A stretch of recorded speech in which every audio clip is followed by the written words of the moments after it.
Hello, and welcome to episode 44 of Ranking of Saturn. I'm a little bit unorganized at the moment because I have just spent the last 2.5 hours slowly driving myself insane trying to confirm a release date for one of the games that we're looking at in this episode. So I've mentioned this before, but how these episodes are ordered is a rough release order. Not the exact release order, but a very rough month by month. Basically, I went through the library of all the games released in Europe, grouped them by year and then month.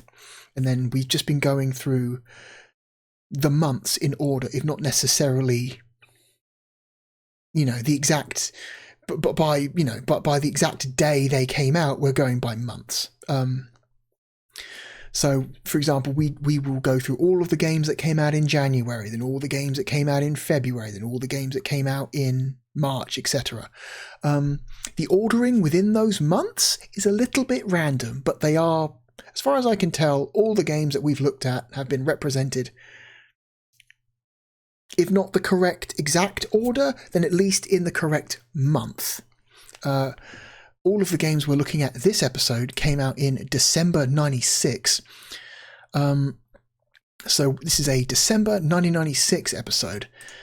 And I've been going slightly mad, going down a rabbit hole trying to confirm if a game we're going to look at actually came out in December 96 or came out in May 97. And my initial source for this game was December 96, and I've got good reason to believe it's December 96. But then I go and double check other sources such as Wikipedia and Sega Retro, and both of them say it came out in Europe in May 97. Let's just go ahead and tell you what game I'm talking about here. I'm talking about the first game we're going to look at today. Krazy Ivan from Psygnosis.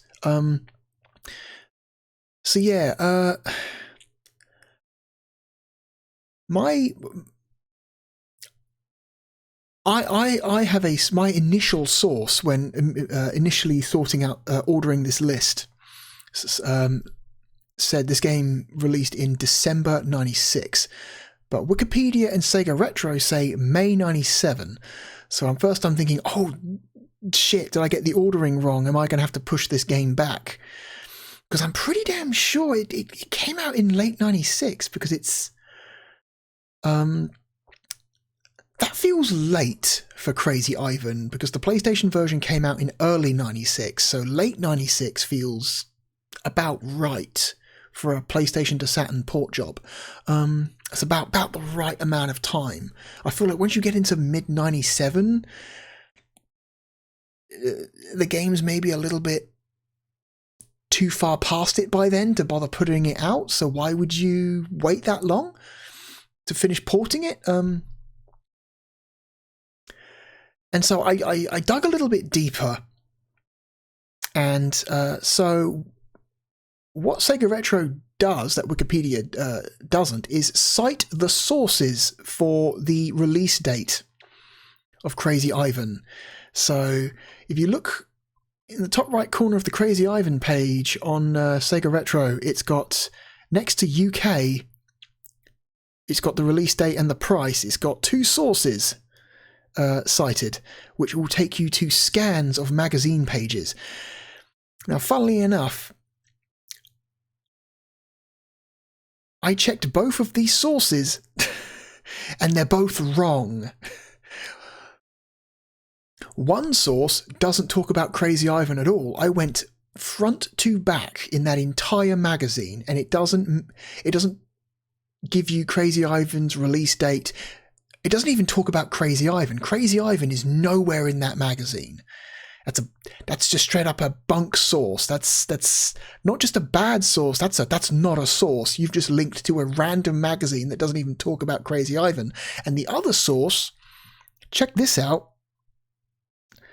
gives you the magazine. The second source links to does in fact link to a Krazy Ivan review in a magazine.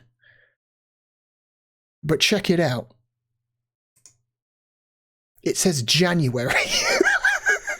So you've cited next to your May 1997 release date a source that says January. Good job, Sega Retro. You're doing great work over there. I can't decide whether this is just somebody accidentally reading an incorrect source, linking the wrong source, or just typing in some random shit they read on Wikipedia and then just saying that'll do, and then attaching attaching a random citation, because how often do people actually check cited sources? How often do you read a wiki or, a news article and, it says, here are the facts and here are the citations for the sources of these facts. Here are the links where we got this information. How many people actually check those links? I bet 99% of people don't bother checking those links. They look and they go, oh, well, they've cited sources, so they must be true. And then they just move on and just assume what they've read is a fact. So at the very very latest, this game came out in January 97, not May 97. And I'm going to maintain that I believe it's a December 96 release for multiple reasons. Let me just get rid of this. So what tends to happen, or at least tended to happen, was a lot of the time games that get released in the middle or towards the end of January tended to get lumped in with a lot of games that got released in, say games that got released in like mid to late December would usually get lumped in with games that got released in like early January. So you usually run into a lot of situations where a game will list itself as coming out in January when in fact it technically got released on like December 31st.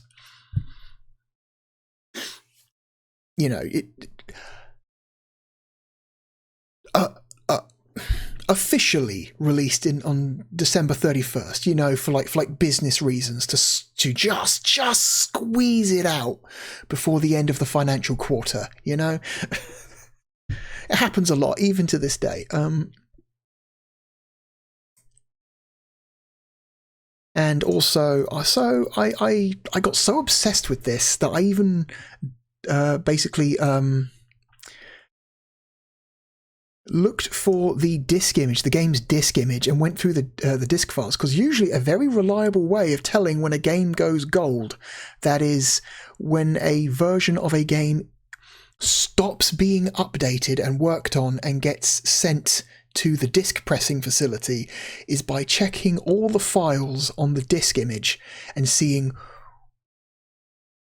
what the last modified date is. So if I bring up this little screenshot from Power ISO, this is the Sega Saturn Krazy Ivan disk image we're looking at, and you can see right there the latest modified date says the 24th of October 1996. At 4:42 in the morning, someone was working at 4 in the morning on finalizing this game. So it's safe to assume that this game went gold on the 24th of October 1996. And you give it 2 months, the game gets sent to disc pressing. 2 months later, you've got how many thousands of copies you think you'll sell. I think that's real close. I think it's right at the end of the year. I think it's the end of December, very beginning of January. So I think this is a December 31st situation with Krazy Ivan, which would explain why that magazine said January. And why the title screen for Krazy Ivan says 96 and not 97.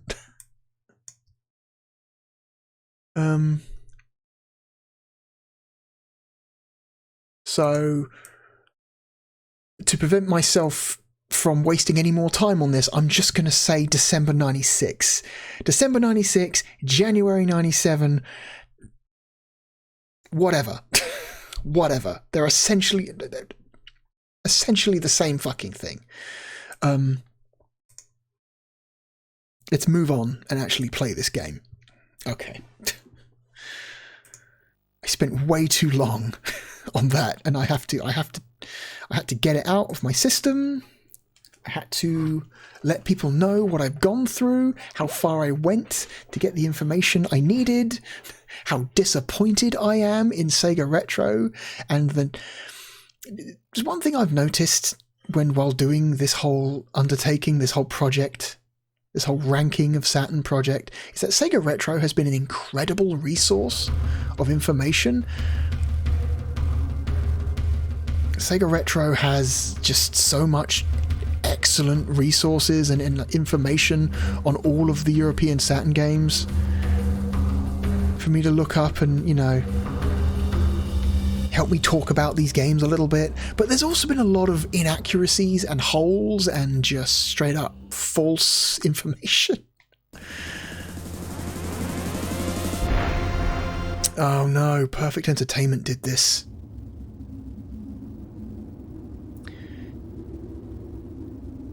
If you don't remember, Perfect Entertainment did, they did these, they're responsible for the Saturn port of Lemmings 3D, or of 3D Lemmings and Destruction Derby and Discworld. Not great ports. What's wrong? You're as jumpy as a jackrabbit. Chip is getting on my nerves. Uh-oh. Sounds like he's having a party. Licensed music. Uh-oh. Do you know why they call him Krazy Ivan? Don't tell me he thinks he's a depot. Oh, very fun. You've heard of the Gorbachev Day Massacre? Of course. You mean he's that Ivan?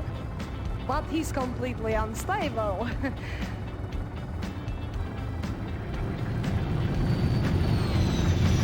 Freak out! Yes, Commander. I've been cooped up in this sardine can for 7 hours now. I'm bored. Our ETA at launch coordinates is... That's close enough. Initialize launch procedure. You can't do that, Commander. Oh? The transporter is not stabilized. The blast shields are not up. That's enough. Launching now. Hit the brakes. These accents are amazing. Now you see why I'm nervous. Oh my gosh. Niet! Ignition is too early. Fucking accents. You have 15 seconds to achieve takeoff mode and get the shields up. You are crazy. Stabilizers now. There isn't time! Crazy, they say. Post-traumatic stress, they say. Stabilizers down! Raising launch tube. It's too late! We're toast! Launch tube in position. Shields! The cabin shields! Bingo!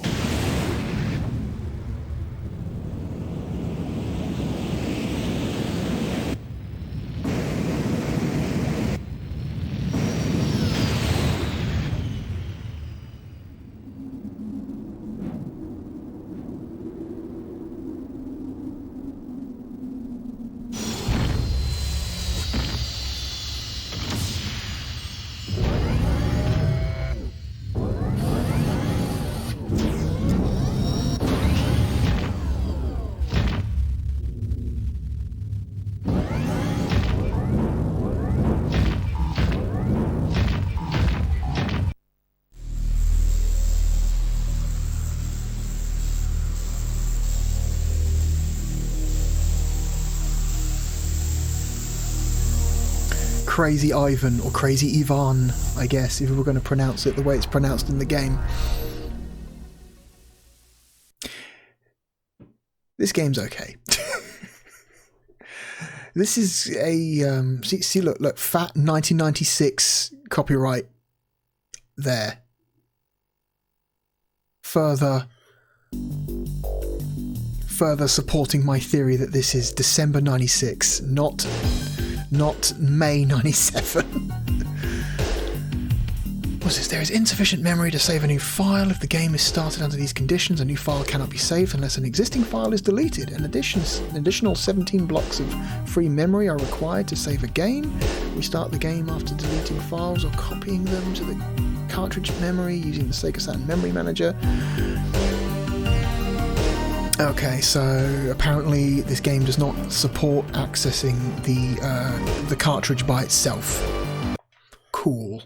Why? I never understood why that was the case. Why so many games refuse to address the cartridge memory and, only address the console memory. Anyway, Krazy Ivan is I think a pretty good mech game. This is This is, in my opinion, this is the forgotten Psygnosis game. Everyone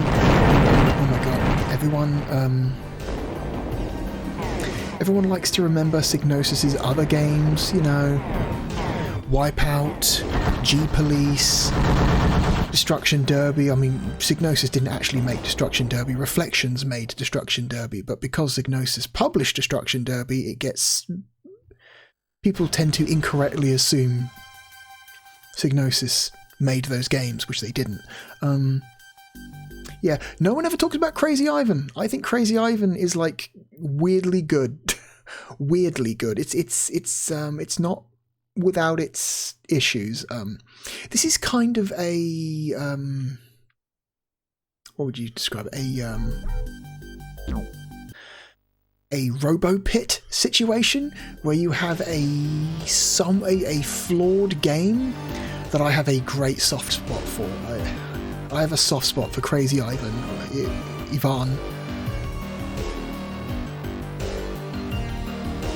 because it is just so. It's the FMV. It's the FMV. Goofy FMV goes a long way for me. It can make a mediocre game good, and it can make a bad game mediocre. This is a mediocre game that becomes good because of the FMV. Device. Okay, so it can actually address the cartridge. Okay, interesting. I'll turn the music down just a little bit because the music's kind of loud.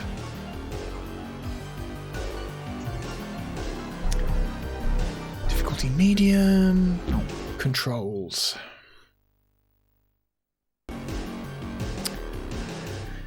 Let's see. Look down, look up. Why are we mapping look up and down to the shoulder buttons? That seems bad. Move left, move right. Okay, that's more like it.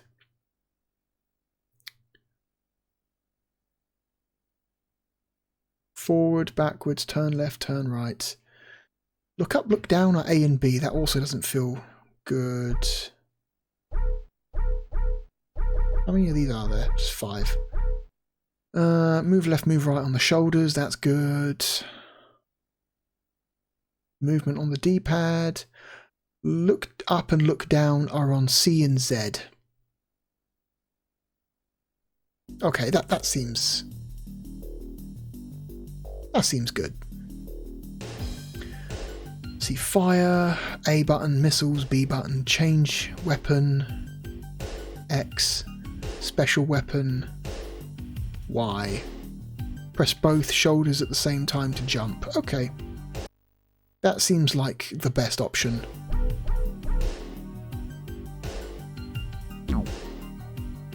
Hang on, let me just double check, make sure that actually took. It did.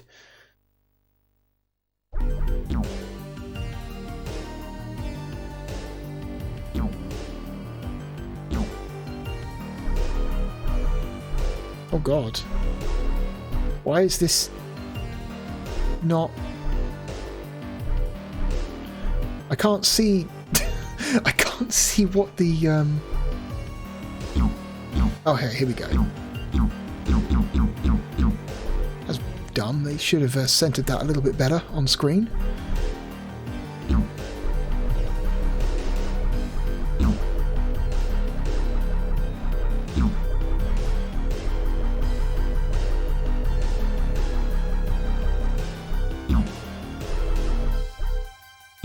There we go.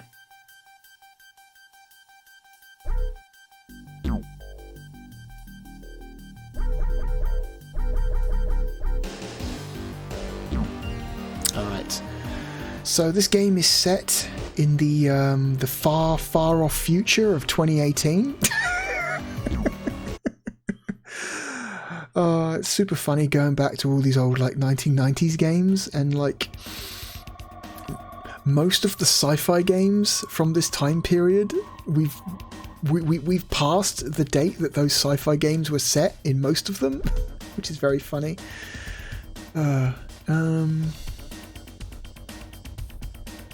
So yeah, you're given a selection of levels.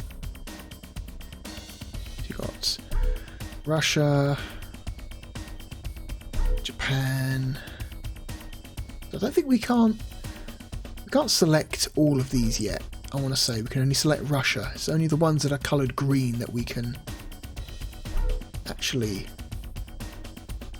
go to. Yeah, not yet available. Please select a different zone. So I think we have to do the Russian level first. And what this game is basically is a giant boss rush. You're dropped in a big open map, and you basically have to slowly make your way around the map to the several boss enemies in the corners and just take them all out. And once you've taken out the boss enemies, there's a central reactor you have to blow up. The sentient in this arena is codenamed Raptor. And that ends the level. Sneaky, so watch your back. The good news is he's not as tough as he looks. Okay. So wait for the boss to load, which is a bit awkward.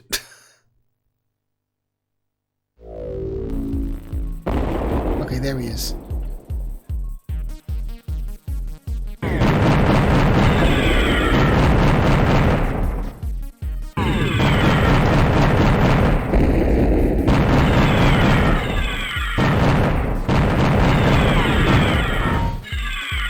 Oof.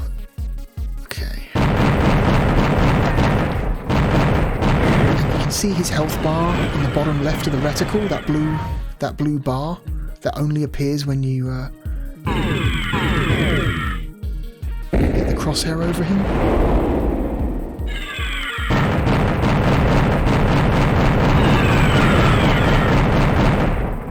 This guy hops around a bunch.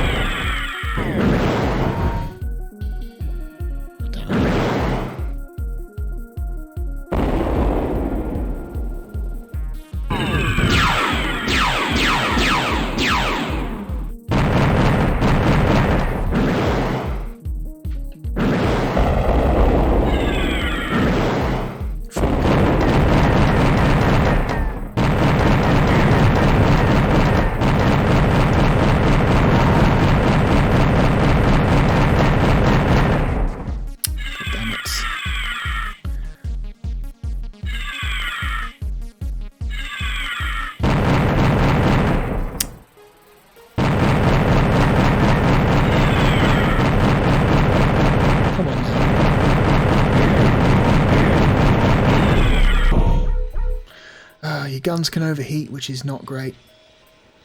Oh my god, we can't.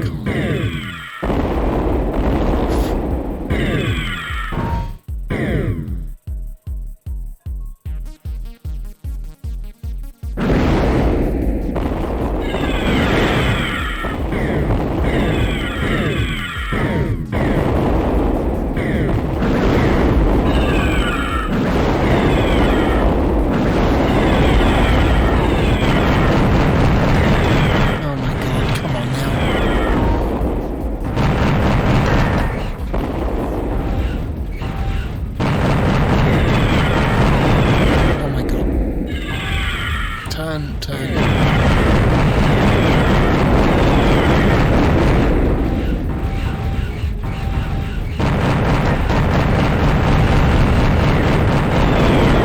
Okay, got him finally. Jesus. Prisoner rescued. Okay.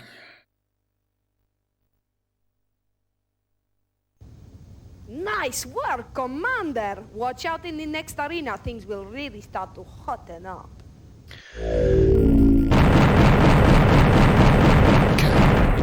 Let me pause for a sec so I can talk.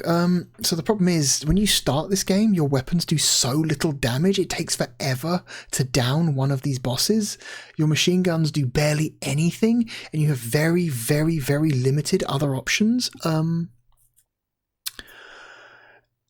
And so there's this timer in the top right corner. So that timer is counting down to a... not a game over. If that timer reaches 0, a very powerful enemy unit called the Black Knight will appear on the map and start hunting you down. And I don't think you can destroy it. I think it just chases you and keeps attacking you until you die. So it's one of those situations where you kind of want to get these levels finished as quickly as possible, but the early levels end up in some ways being harder than the later levels because your weapons are so weak. It's interesting. You by destroying the lesser enemies that appear around the map, you can pick up health and ammo refills, but it's not guaranteed. The drops are kind of randomized. Yeah, let's get back.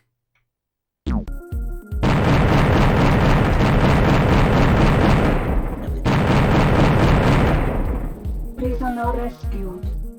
Okay, and whenever you destroy an enemy, they will drop prisoners for you to pick up. There's little dudes that run around on the floor, run around on the ground.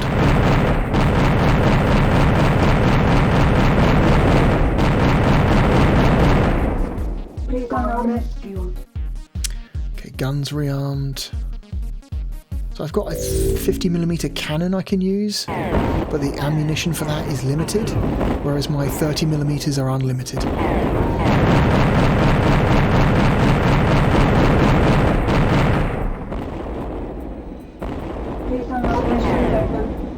Okay, special weapon has been rearmed. That's cool. And so these smaller enemies will just infinitely respawn. They never run out. They're really just there as a way for you to try and regain some health and ammo between boss fights. Let's go and do Dwarf next. How this game compares to the PlayStation original is, I would say, the same way a lot of PlayStation to Saturn ports compare. The PlayStation version looks nicer, runs a little bit smoother, has better effects like transparency and such, very standard stuff when you usually talk about PlayStation to Saturn This is conversions. He's slow but packs a real punch. Try for a headshot and keep moving. But I think this game looks close enough to the PlayStation version, and it does run at a decent frame rate, at least a playable frame rate, which is, better than I can say about some of Perfect's other ports to the system.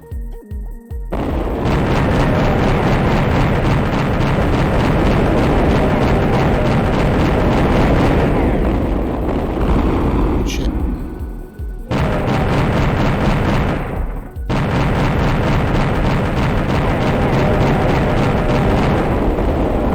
Okay, I'm going to use my other guns.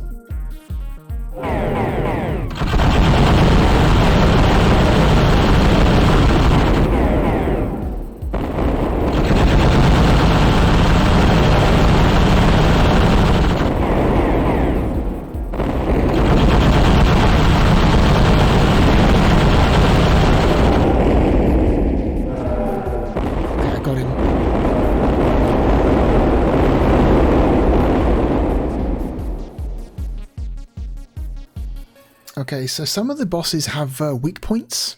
Prisoner rescued. If you hit them, you will do more damage than normal. Congratulations. that was some nice shooting. Okay, this game has like wildly like uneven sound mixing. Like, the sound effects are way too loud, but they're also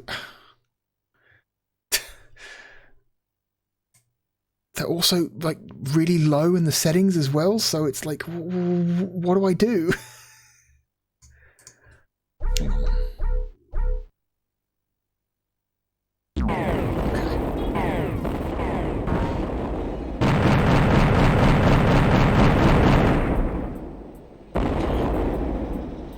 Prisoner rescued. G core. Alright.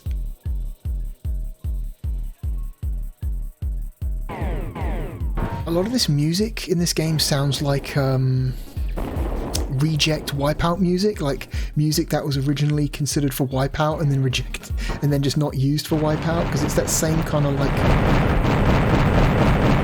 like thumping house music. Like, I can imagine this music playing in a Wipeout game.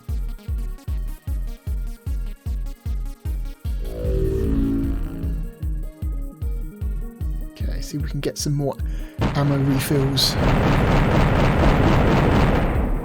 before we move on to the next boss. Prisoner rescued. Tell you what, no, let's just go straight to the next boss. Let's go to Deadlock, because we're at just over a minute before the Black Knight arrives, and I don't want to deal with that guy.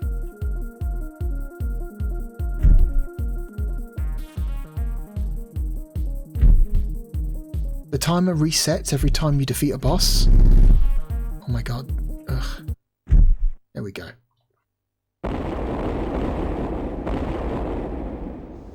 Codename Deadlock. Sounds ominous, but he won't be winning any IQ tests. Okay. Is he going to spawn?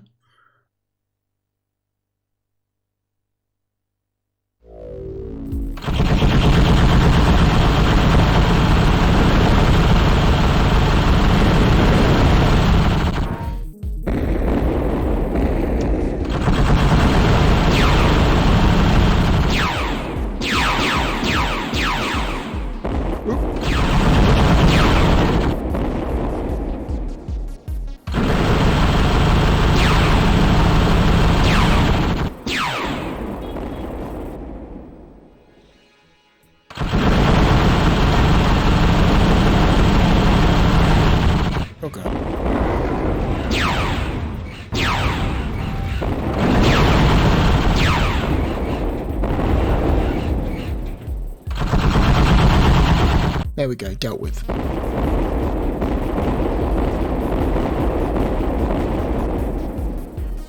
Prisoner rescued.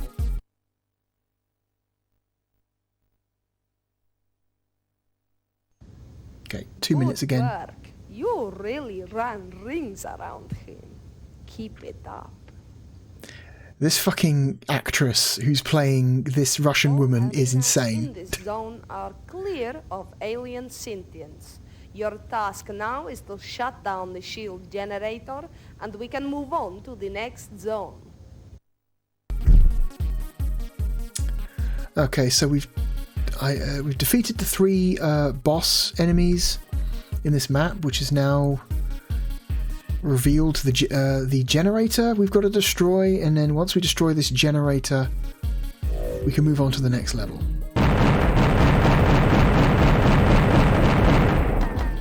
Prisoner rescued.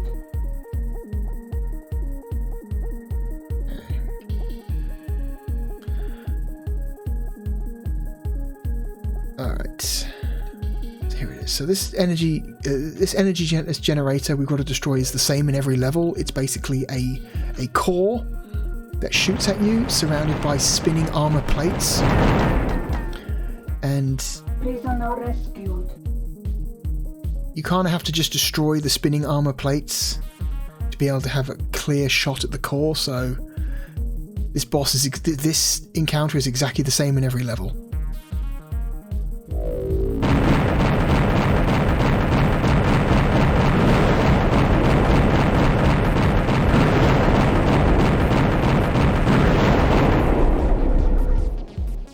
guns are overheating again.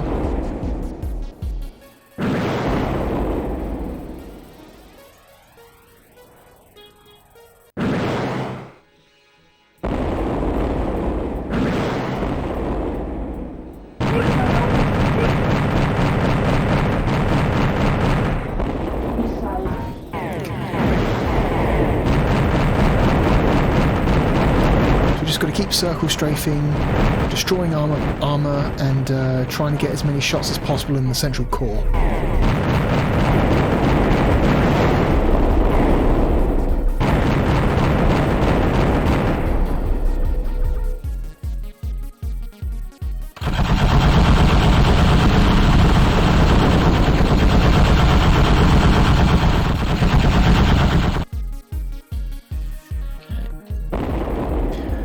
Main drawback of using the 50mm cannons is because they overheat really, really quickly.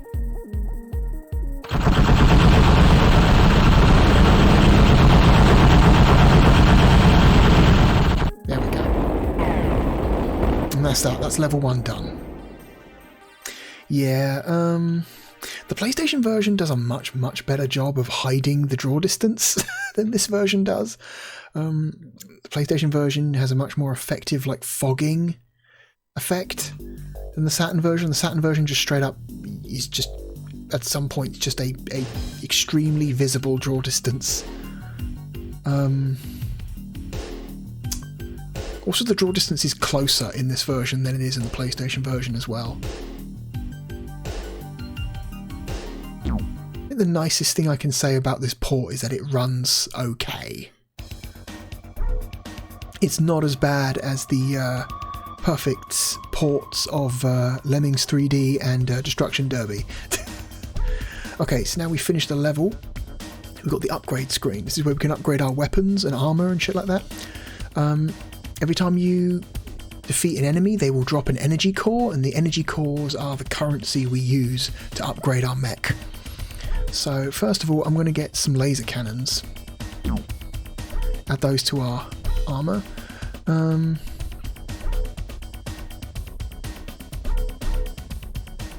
going to upgrade our missiles because right now our missiles don't home in, they're dumb fire, so I'm going to upgrade them to homing missiles. And I'm going to give ourselves an extra 10 armor.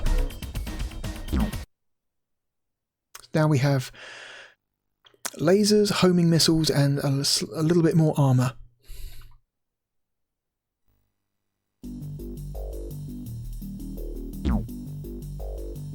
Yes, there we go.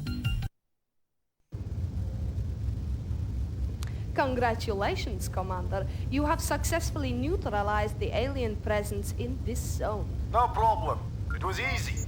Like shooting monkeys in a barrel. That's fish, Commander. What? The expression is as easy as shooting fish in a barrel. No, fish. That's not so easy. Especially if they're very little fish. No, a grenade is better with fish. As you say, Commander. Please select your next target from the 4 zones remaining. Now. The guy who plays Ivan in this game, he kind of he looks a little bit like Jean Reno. just a little bit like Jean Reno, but he's kind of got that Jean Reno face. I can imagine that guy like playing Jean Reno's stunt double or something.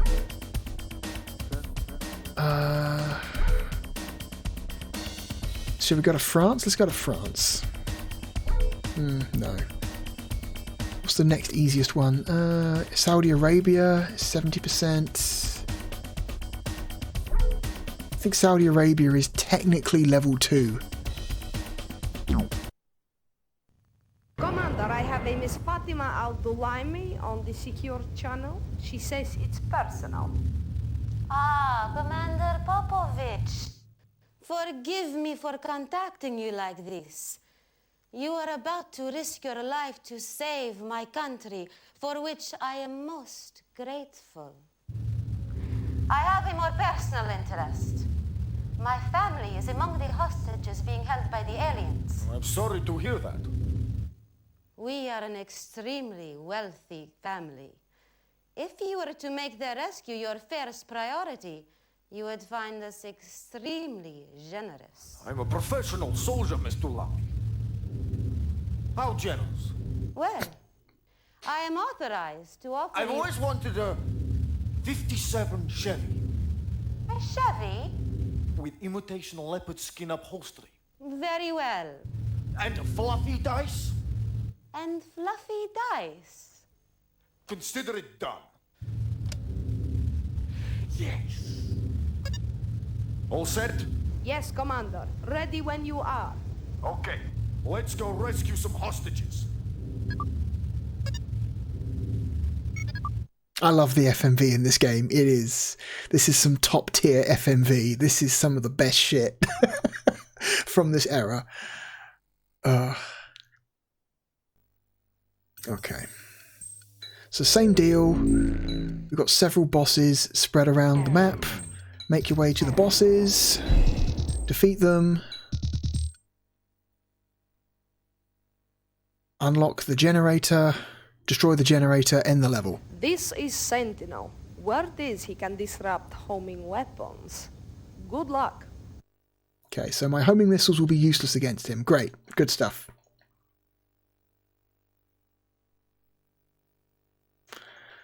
Lasers do more damage than the 50mm cannons, but they heat up even faster than the 50mm cannons. Like, look how fast that heats up. Like, goddamn.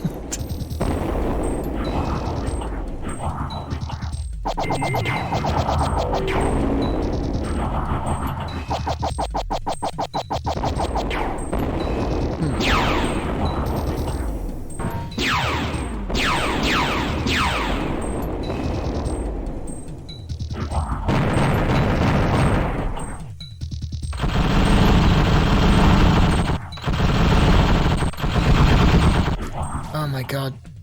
Okay, the frame rate got real bad all of a sudden for this fight.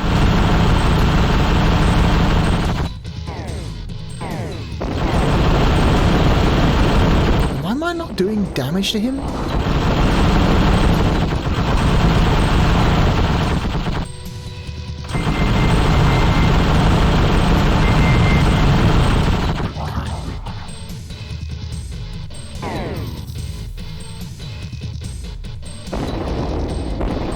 I guess when he's in this formation he doesn't take damage. I've got to wait for him to uncurl himself.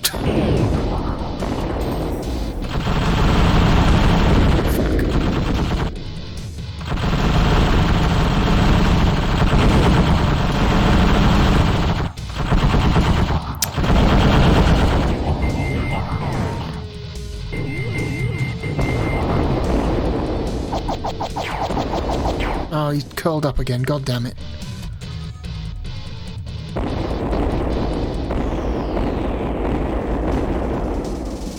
Just circle strafe so he can't hit me. Okay, yeah, it's when he's all folded up like that when he doesn't take damage.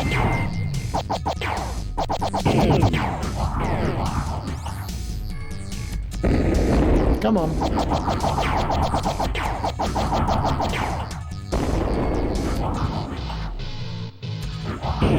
Come on now.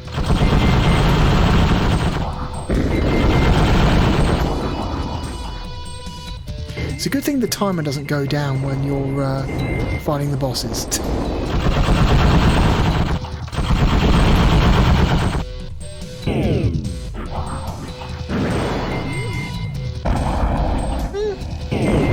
Homing missiles hit. He didn't do a very good job of...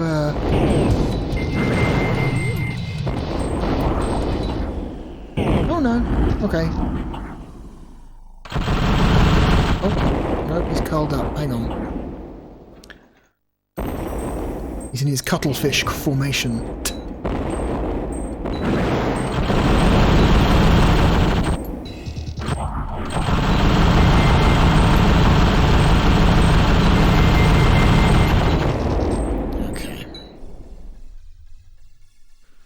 He's almost dead. Come on now. Almost there.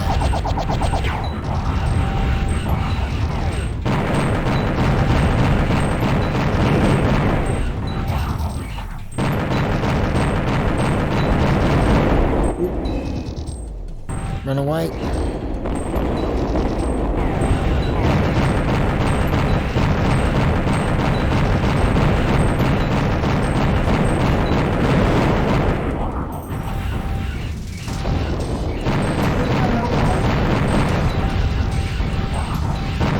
Come on, go down.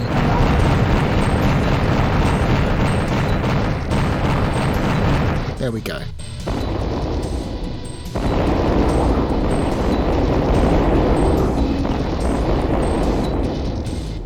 Alright. Grab the hostages, grab the health, grab the weapon, rearm. I didn't think you were going to make it that time. Even Pavel sends his congratulations. Who do we go for? Do we go for Prowl? Or do we go for Qualm? Tell you what, let's...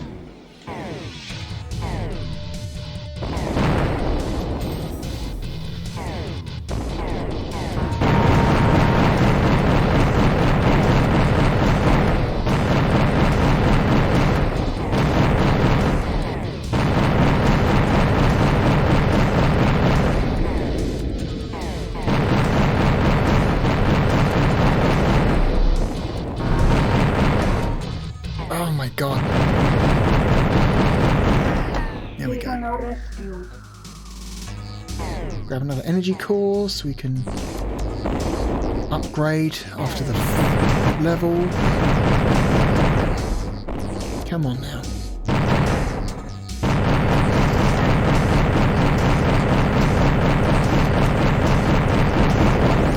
Hopefully this guy will give me some more ammo, but no, it didn't happen. Oh well.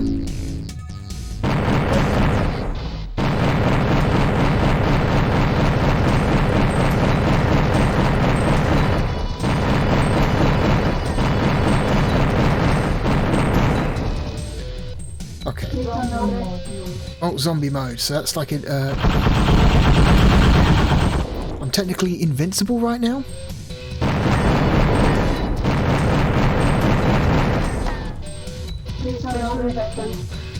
There we go, special weapon rearmed. I'll tell you what, let's go for Qualm.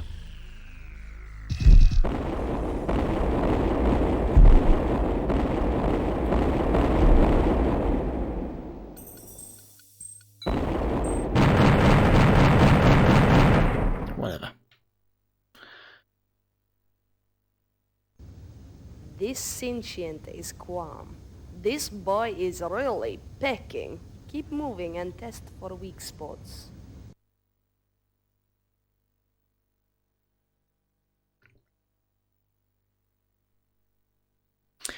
Alright, where's he going to spawn? Oh, he's right in front of me. There's a big dude.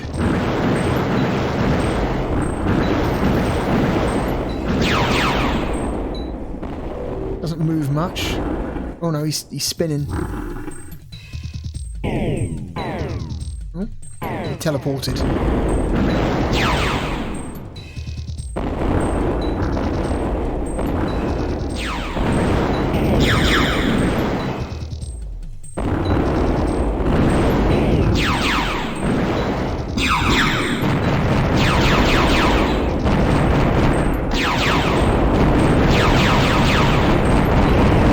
Circle strafe around him, you'll be fine.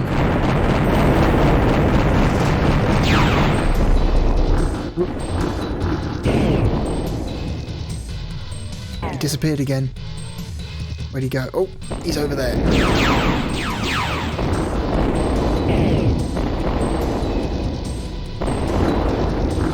Where'd he go? Oh, he's over here.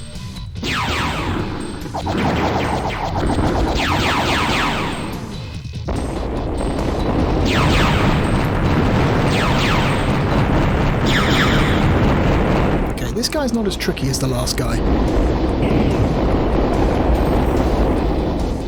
The weird flying octopus robot was a little bit harder than that. Prisoner rescued.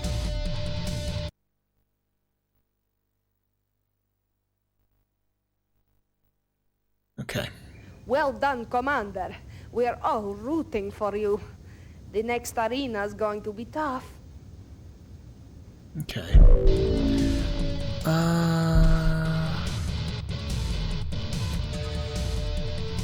Make my way over there.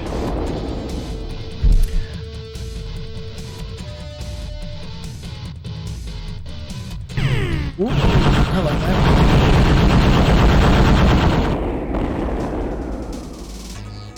Schizo mode. Oh, schizo mode. Uh-oh. Schizo mode is another invincibility power-up, but it also reverses your controls.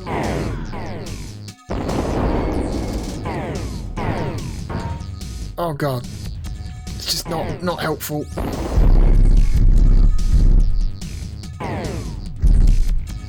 There we go. Let's go for prowl. Okay. Controls are now back to normal.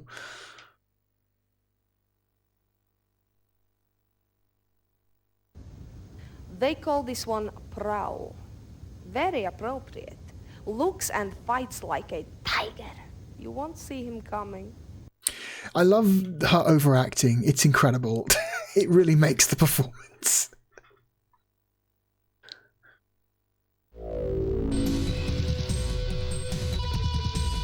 Okay, here we go. Some kind of cat robot.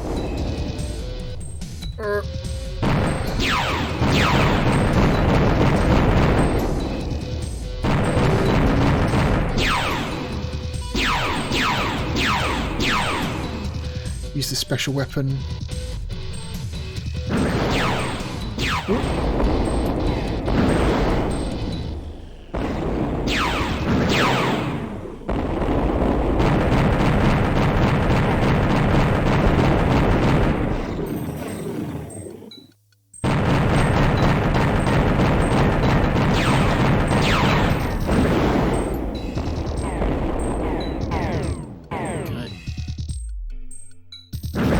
Oh shit! Launch himself out there. That's good.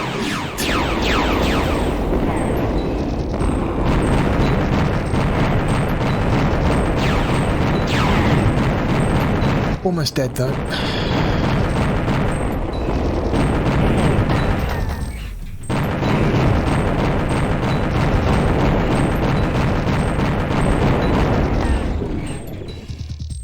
Oh god. Oh.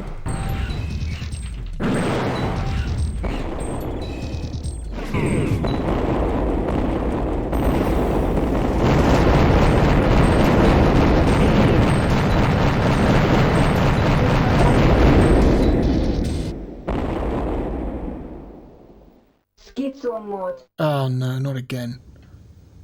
And another one bites the dust. Ha! I think we can now declare the Middle East an alien-free zone. You just have to shut the generator down. Be careful in there. Okay. Wait for schizo mode to end. Okay. Got our controls back.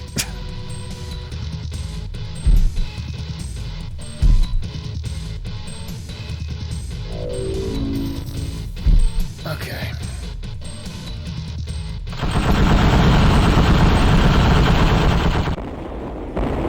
Out of 50 mil.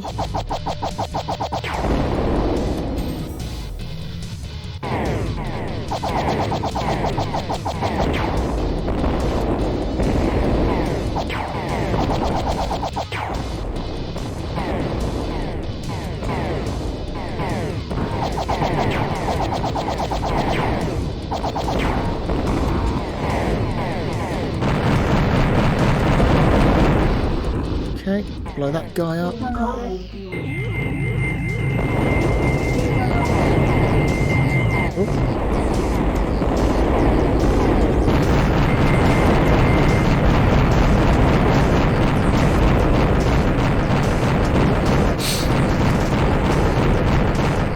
All we've got left left now are my 30 mils, which are worthless.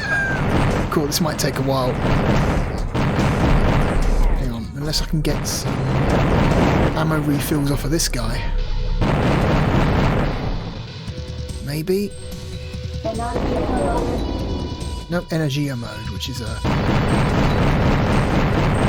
the opposite. I guess it's again another invincibility mode, except this time your controls are like much faster than normal.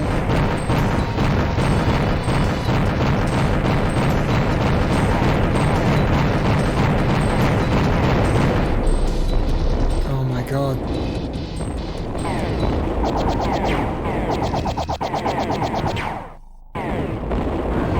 Ugh. I just need some more ammo, please, for my other guns.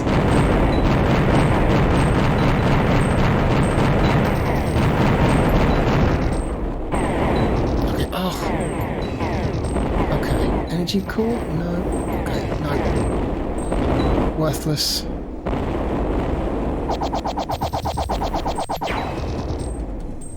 Alright.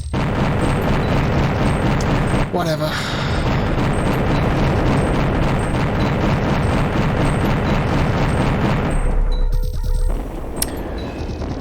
This might take a while. Wait for the guns to cool down, start firing again.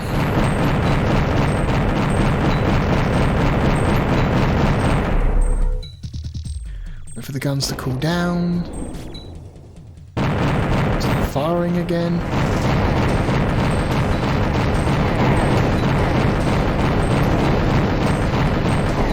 Oh, okay, finally started blowing up some armor.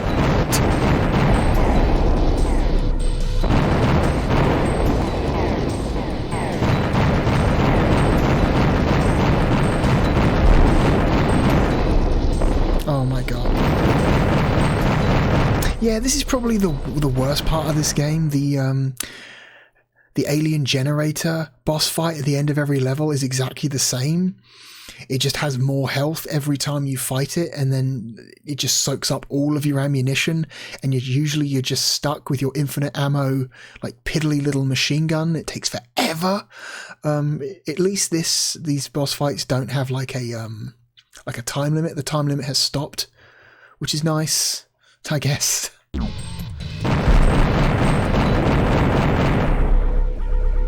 Oh my god, the overheat mechanic though is annoying.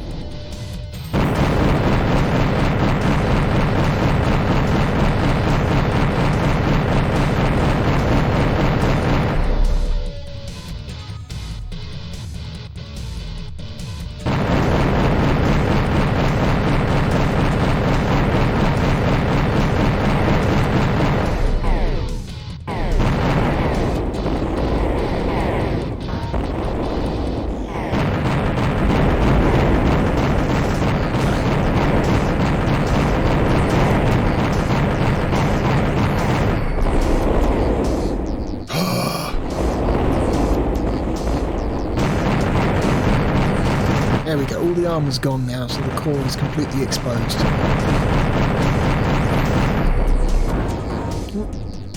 So even though the armor is technically gone, those wireframes will still hurt you if they hit you, which is interesting. Interesting choice.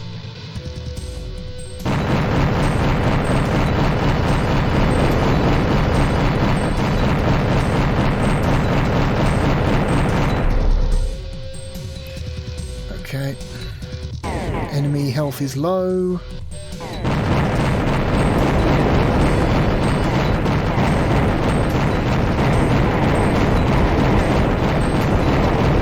Frame rate is bad.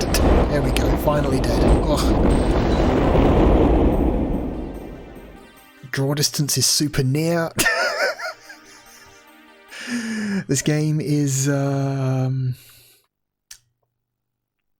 imperfect in many ways, but I kind of still like it. Some stats for you.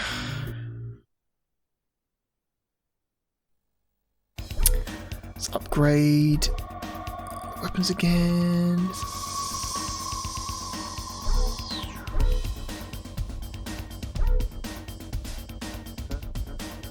Let's go for another main weapon. never have enough main weapons, and even more powerful missiles.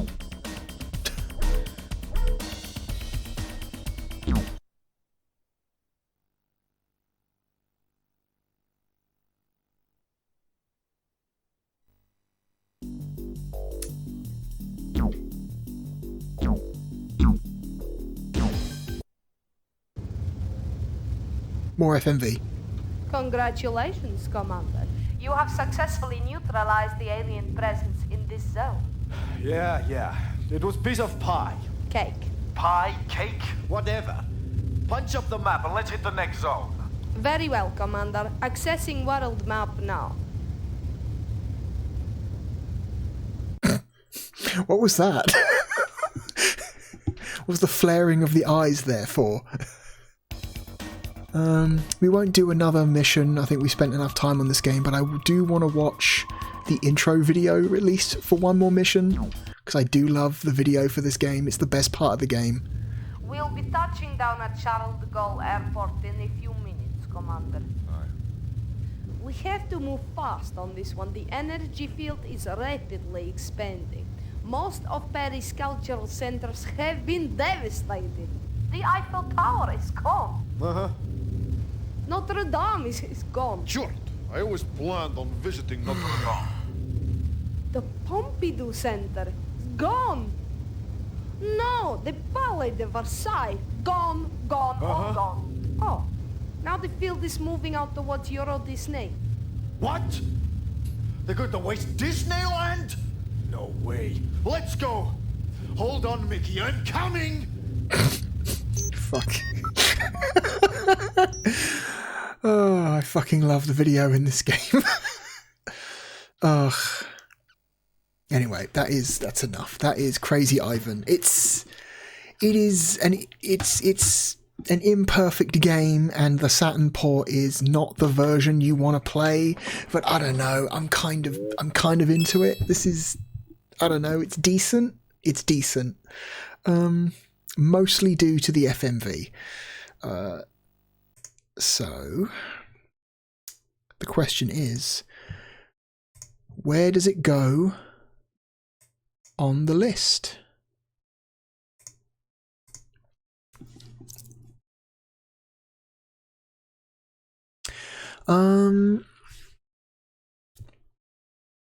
Boy.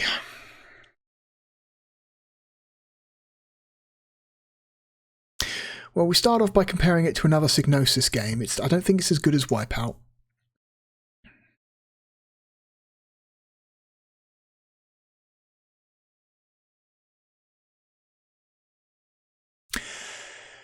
Have we just landed on it again? Hang on, nope. Because I'm looking below Wipeout, and honestly, there's not a lot there that I would think of as better than Krazy Ivan. I would rather play Krazy Ivan than Shell Shock.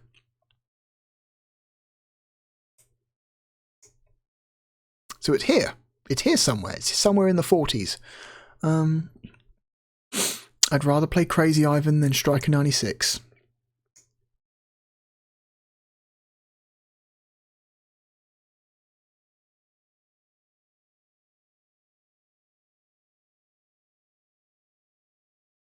I would rather play Krazy Ivan than Virtua Fighter 1.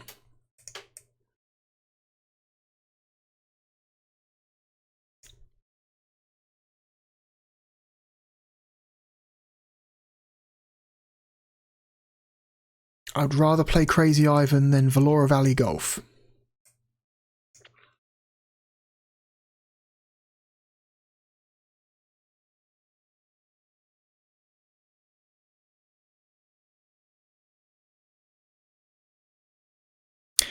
I think it's...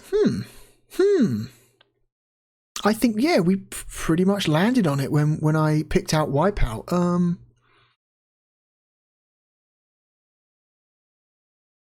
I think Krazy Ivan is a better game than International Victory Goal. Which means, is it better or worse than Street Racer? An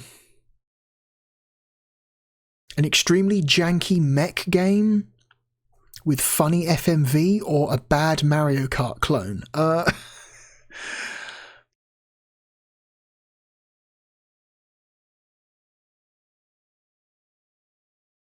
I would rather play Krazy Ivan than Street Racer.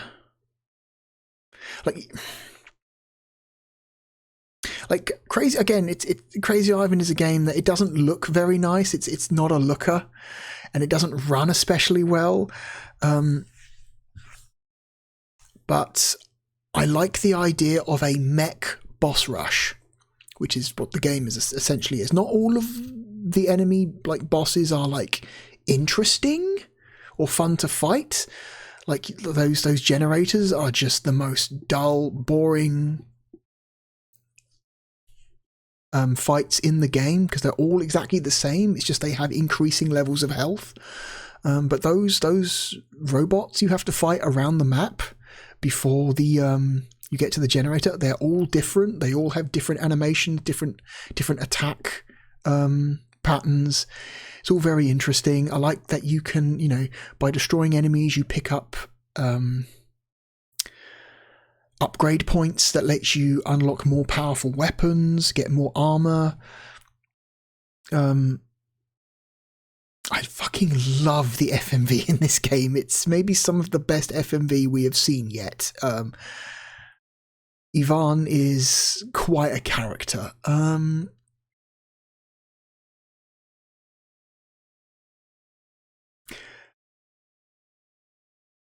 It is an imperfect port of an imperfect game, but goddamn is it charming. I'm going to say I would rather play Krazy Ivan than Street Racer. There we go. Going between Wipeout and Street Racer. We really did land right on it. Huh. Interesting. Okay. Right, let me swap the game out.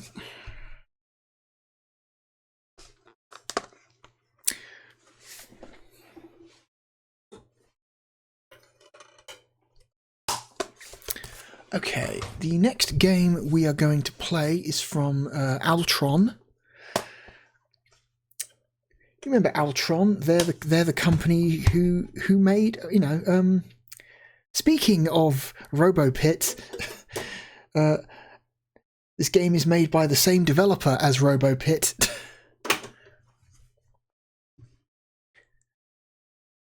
And it is... Oh, no, I forgot to change the cover art. Silly me. Hang on, let me change the cover art. It is... Uh-oh. It's here somewhere. There it is. Okay, and it is Mighty Hits.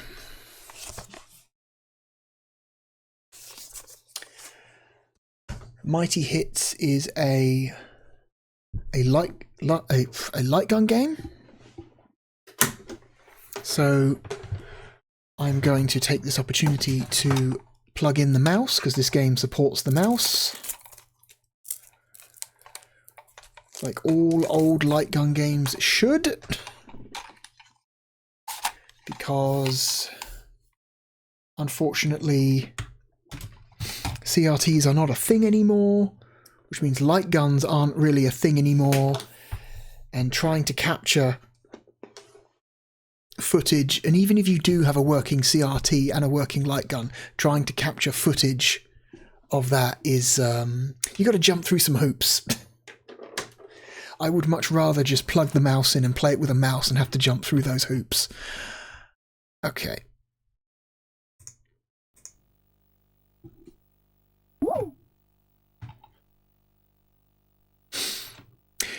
This game is it's a minigame collection, funnily enough. Any of you who are familiar with the PlayStation 1 light gun games, Point Blank, the Point Blank trilogy on the PS1, that's the closest comparison I can make, is that it is something of a... It's like Point Blank. But it's not as good as Point Blank, but it's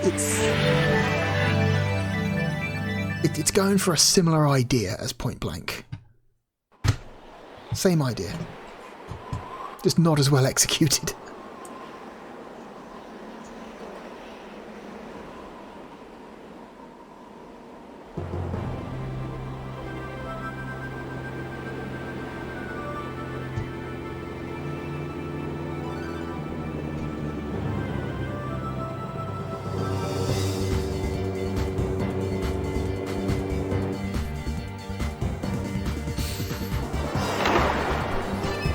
all of the characters in this game are cowboy puppets,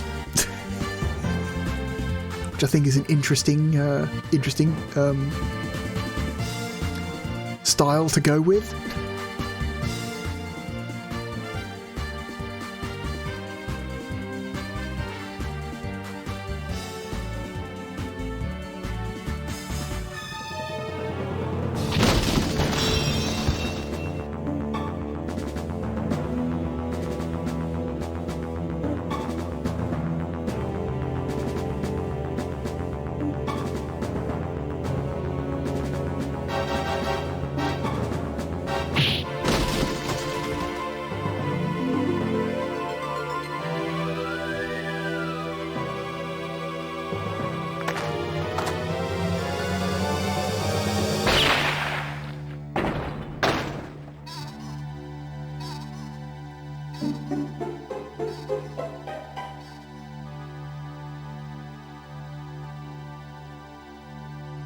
Who is this mysterious stranger?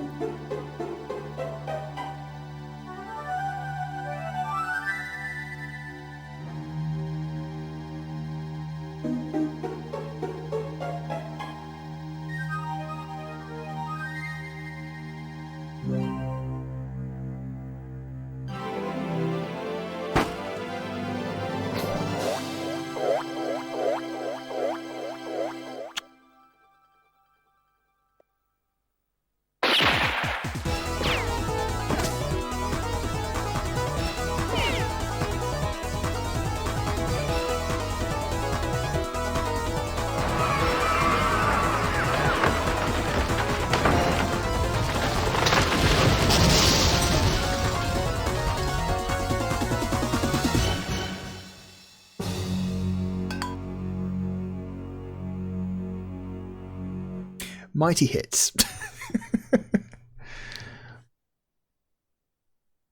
I'm glad this game does not take itself seriously.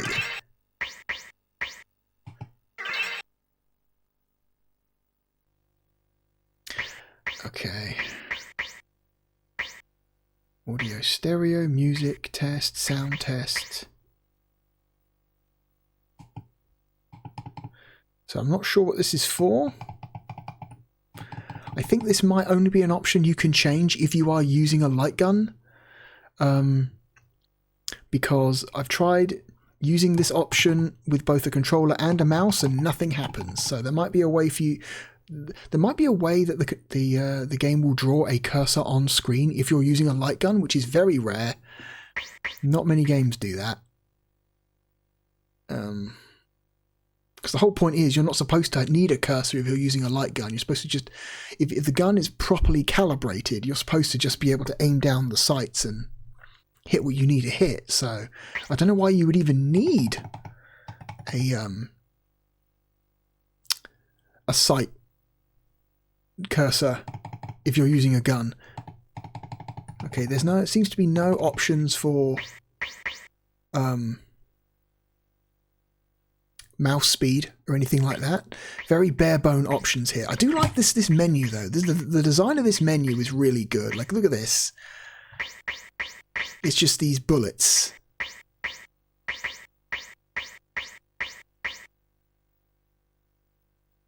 Oh, 1, 2, 3, 4, 5, 6, 7. It's these 7 bullets just spinning in a circle. Like, what a cool idea for a menu, especially for a light gun game.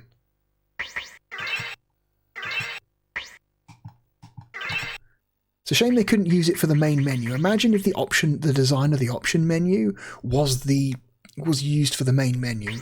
Like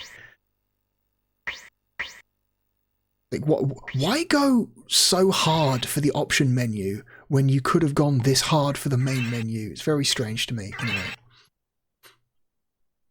We can only select one player mode when we play by ourselves. Okay. This feels okay. The mouse speed feels perfectly okay. I'm alright with this. Shoot the difficulty level of your choice. Let's go for beginner. I will say this game just has a very pleasing art style. man.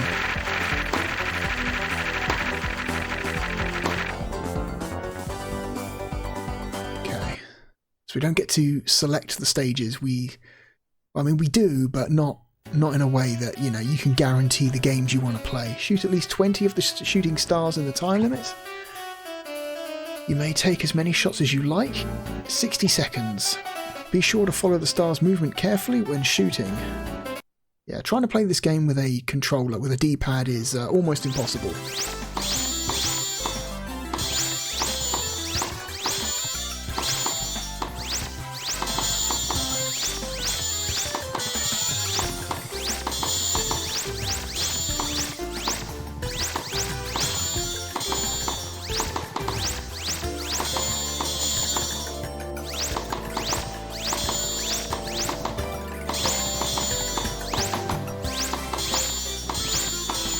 Got 20 by now, surely.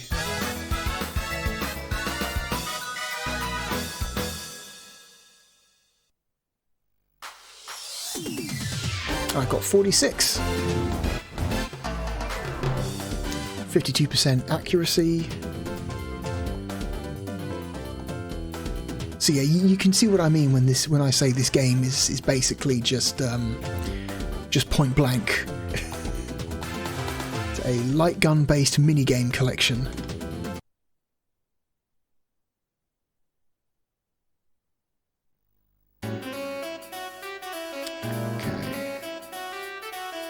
Shoot the red even numbered cards. Second player shoots the blue odd numbered cards. Well, there is no second player, so I'm only shooting the red even cards.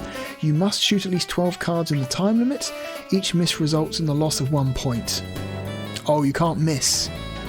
You may take as many shots as you like in the 40-second time period. Watch carefully which cards you are shooting. Got to shoot the red ones.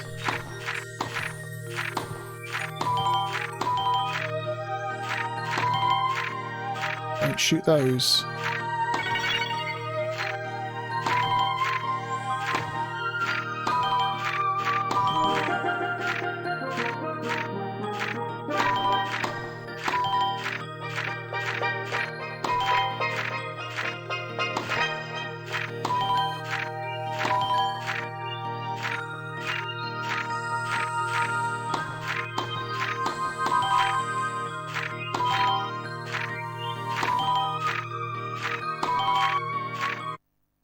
Okay, I think we did pretty well. Yeah, using the mouse is a hell of a lot easier than using a D-pad. Holy shit. Playing this game with a D-pad is miserable. Genuinely just miserable. 68% hits.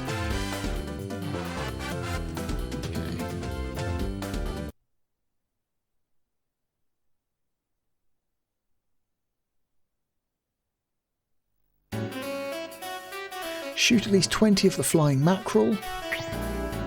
You may take as many shots as you like in 30 seconds. Shoot as many as you can. Got to shoot at least 20 mackerel though.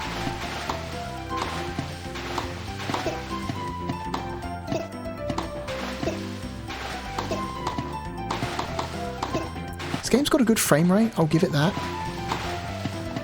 It's got a nice art style.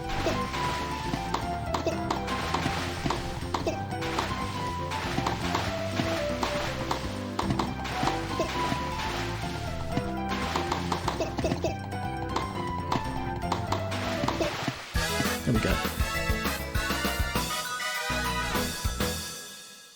Very colourful. Got 36 of them. Haven't lost a life yet. You only lose a life if you fail the minigame, if you fail to reach the minimum score.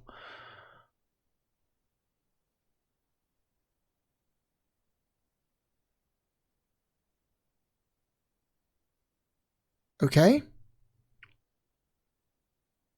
Video game, you going to do something or did you crash?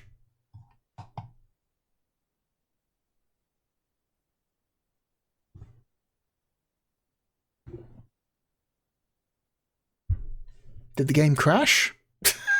I hope not. Hang on, it may have crashed.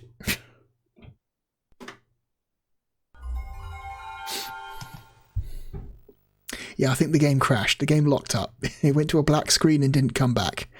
Oh dear.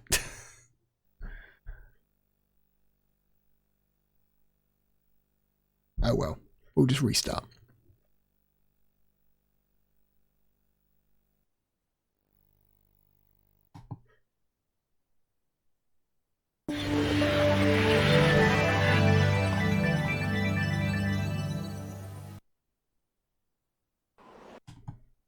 Skip the intro.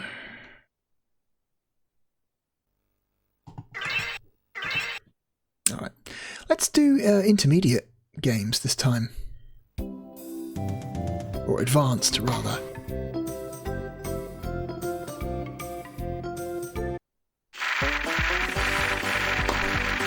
Balloons, penguins, puzzle.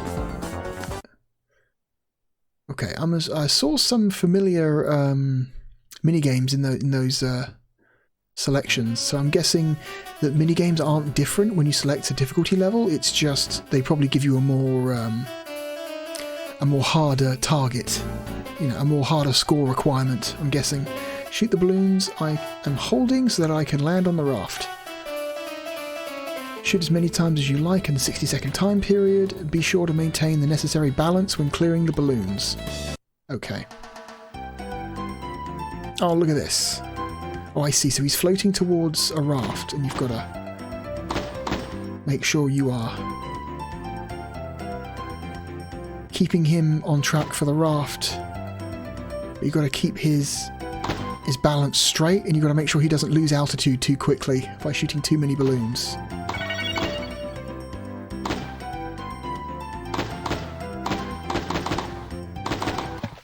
Oh, come on. You just missed it. And we missed. We failed our first minigame. It's a good idea, though. Again, nice presentation, nice and colourful, good frame rate. Oh no, the penguin, it's stuck in the, it's stuck in the checkerboard ice. Oh no. Couldn't quite get the transparency to work for this, could you, Altron?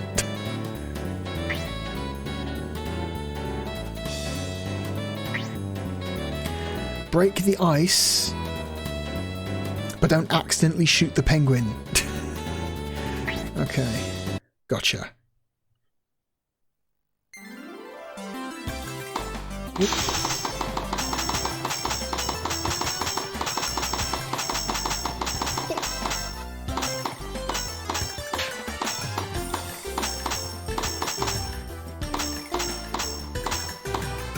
Oh, I see. You've got to blow off individual chunks of ice. That's cool. Oh, come on. They were behind him. I couldn't hit them. That's a miss, apparently. Okay, sure.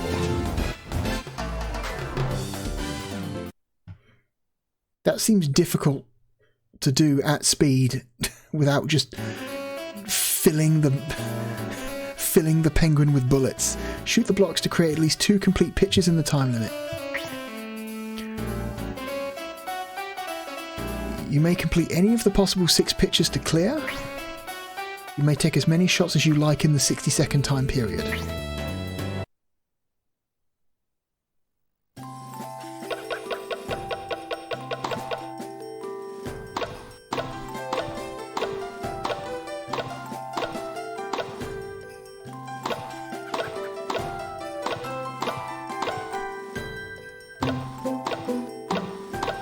Uh-oh, you've got to shoot the actual correct sides of the cubes to make it rotate. Okay.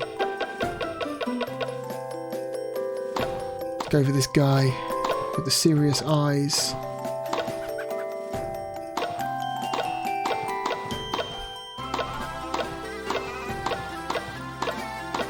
Whoop.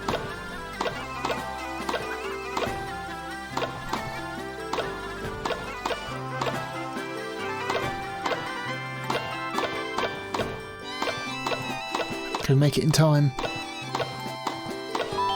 There we go. I got 2.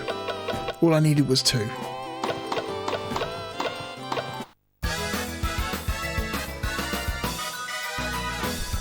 Again, another good idea for like a light gun minigame.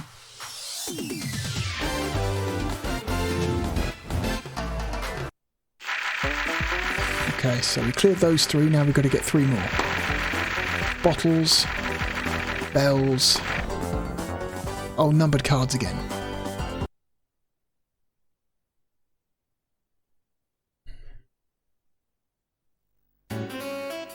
The cork in one of the 5 bottles on the screen will pop out.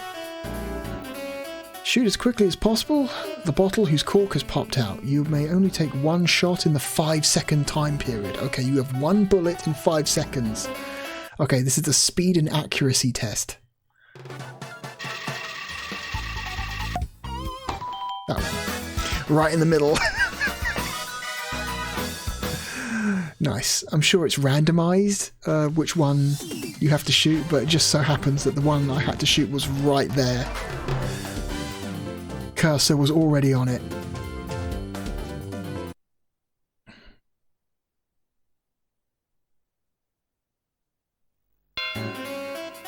Remember the order of the bell's chimes? Okay, so it's Simon Says. Okay. It's Simon. In the next screen, shoot the bells in the same order so that the sequence of the chimes will be repeated. Yo, play Simon, but with 3 colours. Take as many shots as you like. Okay, 60 seconds. Okay, so 8 colours actually. Oh, fuck you. What? It's just Jingle Bells.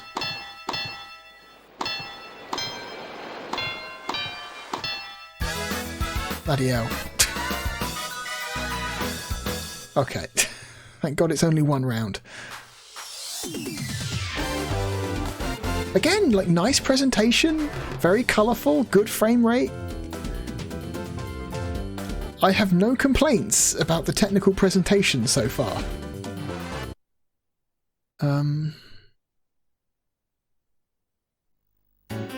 And it's this card one again. Okay. Yep. Shoot the red cards, 40 seconds.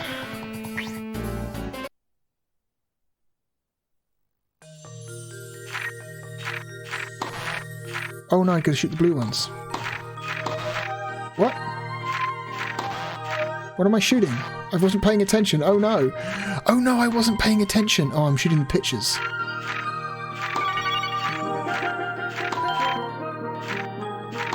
That's what I'm supposed to be shooting. I wasn't paying attention to what he was saying this time. I just assumed the rules were exactly the same.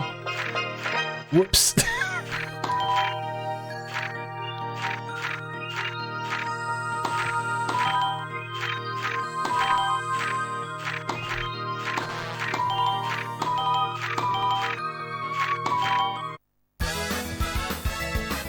Okay. Did I score enough points to pass, or did I fuck it up at the beginning? Oh, I missed. Okay. It's probably all those cards I shouldn't have been shooting that I shot when the minigame started. Whoops. Well, how was I supposed to know the rules would change? I thought the rules would be exactly the same as last time. Come on. Right, here we go again. Sunflowers, pocket watches, and rabbits, I guess.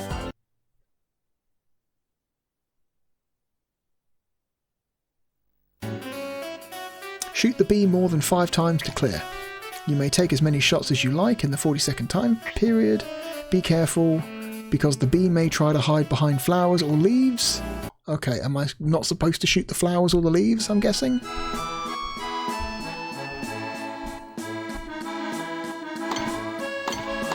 Oh, I see. It's here somewhere.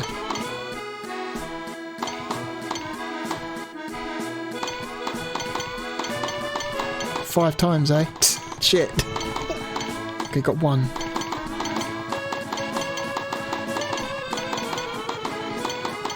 Fuck, 2.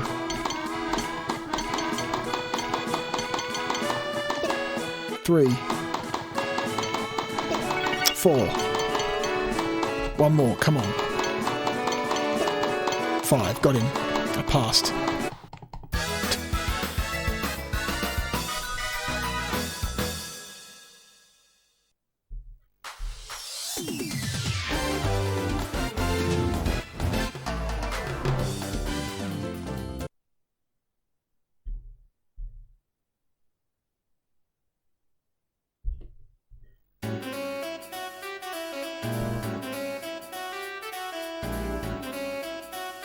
Shoot 1 shot through all 3 clocks when they are aligned.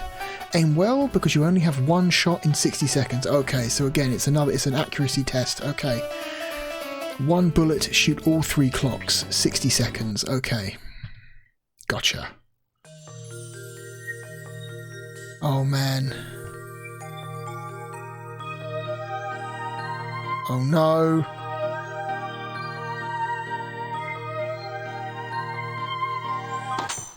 Fuck. I got 2 but not the 3rd one. Damn.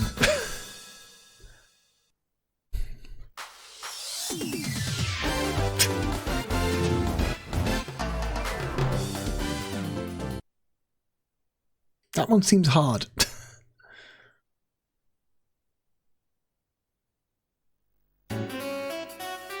There is 1 blue rabbit disguised as one of the 4 pink rabbits. When the rabbits stop moving, guess which is the blue rabbit in disguise and shoot it.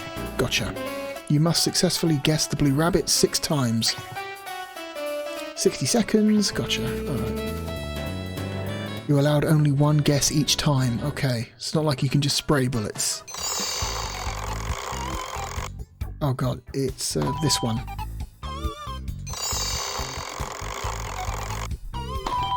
That one again.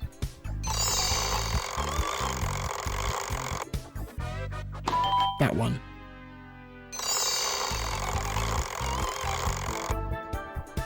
That one.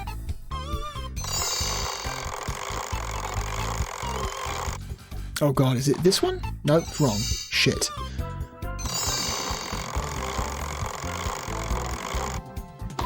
That one.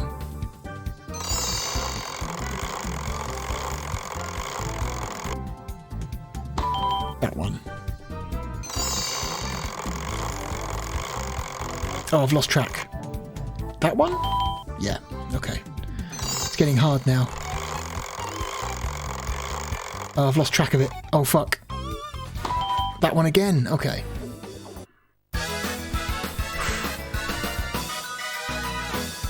Okay, that last one was a complete guess, because I really did just lose track of it.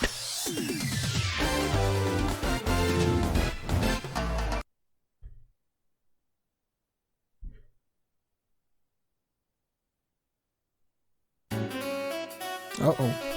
Final stage. This is the final stage.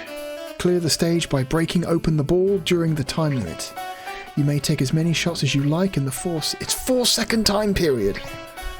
4 seconds? Really? Just 4 seconds?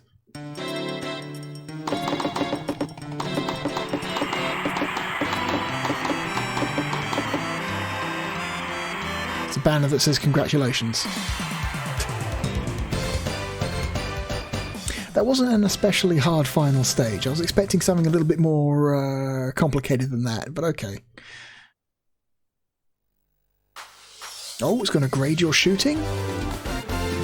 Low speed, medium flexibility, medium memory, medium concentration, high strength. Let's try to clear more stages. Let's try to clear more quickly. Grade R.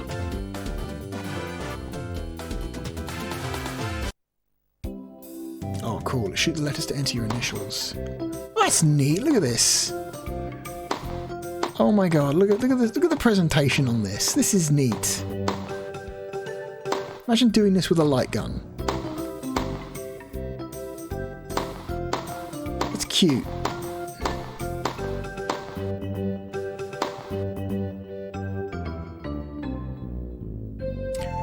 Here's my new records. There's like a little icon for each mini game. Watch, card, ice, bottle, bell, balloon, bee, rabbit, and cube. That's cute.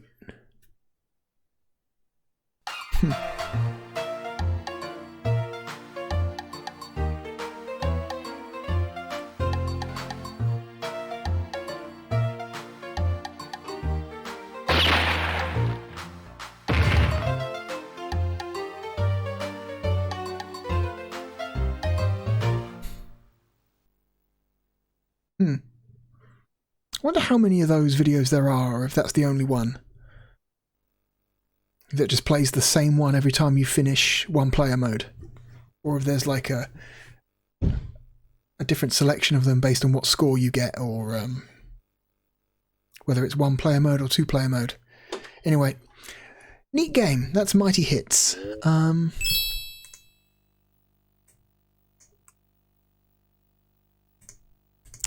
Neat game.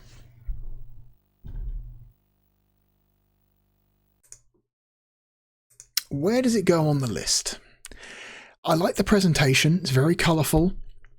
Very charming. It's got all of the mini games ran well. They all had very good frame rates, which is what you want. I recommend only playing this game with a light gun or a mouse. Do not try and play it with D-pad controls, because it is fucking miserable if you do it that way. It is really imprecise and slow with a D-pad, so do yourself a favour. Even if you try and emulate it, try and emulate a mouse with it, because holy shit. D-pad controls are a miserable way to play this game. But with a mouse, pretty good. Pretty easy also. A lot of those mini-games were not hard at all when you have a control method as quick and as accurate as a mouse. Anyway, where are we going to put it on the list? I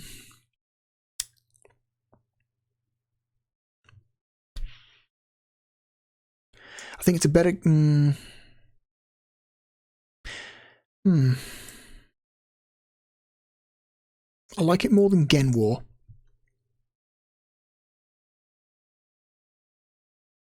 I think it's a better game than Hang On GP.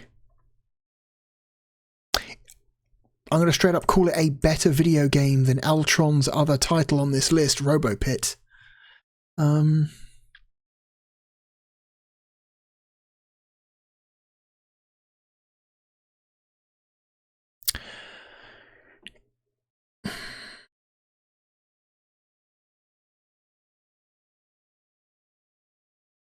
It's better than the Horde.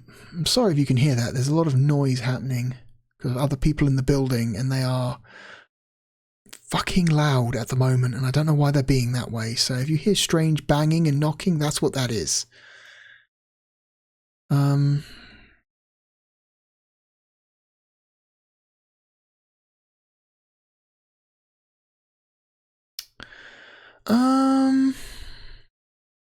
It's not as good as Tomb Raider. Because as well made and as charming as this is, it is just a minigame collection, and minigame collections are inherently kind of shallow. I feel like this game would be more fun in 2 players than in just 1 player. I think 2 player is probably a really good time with this game. You can get two light guns, or 2 mice, or a light gun and a mouse. Although I do think maybe the person, depending on how well the light gun is calibrated, I might suggest that the person with the mouse might have an advantage over the person with the light gun.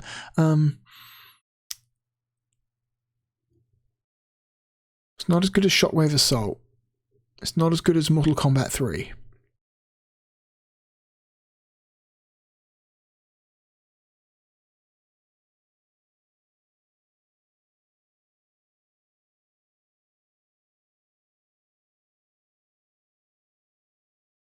I would rather play Mighty Hits than Wing Arms, which puts it here somewhere in the high 50s.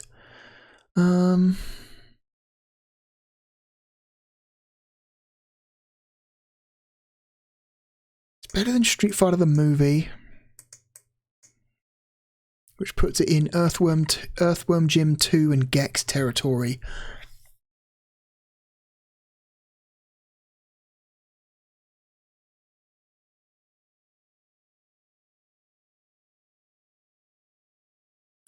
It's better than Earthworm Jim 2.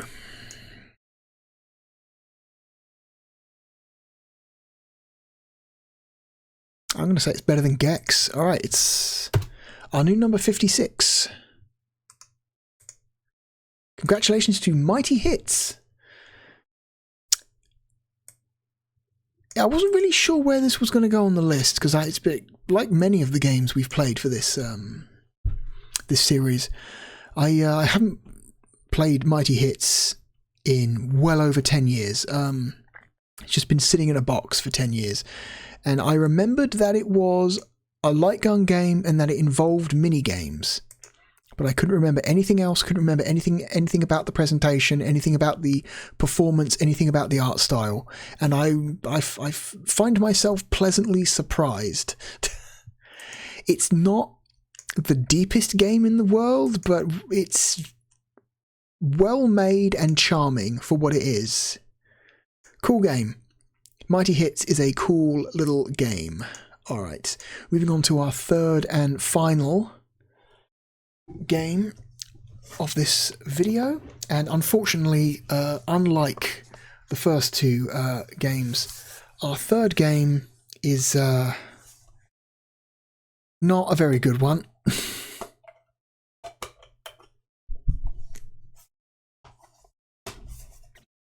For multiple reasons. So, the game we are going to... Hang on, let me just change the cover art first. The game we are going to play next comes to us from Acclaim. And it is a sequel to a Midway arcade game. But it is a sequel that is not made by Midway. The game is NBA Jam Extreme. NBA Jam Extreme is the sequel to NBA Jam Tournament Edition, but it, far as I can tell, Midway had nothing to do with this. Midway did not touch this at all. So, there it is. And so I was going to use this copy of the game to play for you, but when I was going through my discs, I found that this copy is in pretty poor condition. Well, first of all, the case has got quite a bit of cardboard damage on it, and second of all, this disc has some pretty fucking atrocious damage. I don't know if you can see that, but there are straight up... How well does that play? I don't know if you can see that. There's straight up... God damn it. Yeah, there we go. You should be able to see there are dark marks on the disc there. That's straight up gaps in the silver layer in the disc. I don't know what that is, if that's disc rot, laser damage. I don't know what even would cause that. That looks like something that... I don't even know what could even cause that, because the actual surface of the disc is not damaged. It's still smooth. It's just something has managed to scratch off the silver of the disc and is... I do not trust this disc to be read correctly. So what I did was,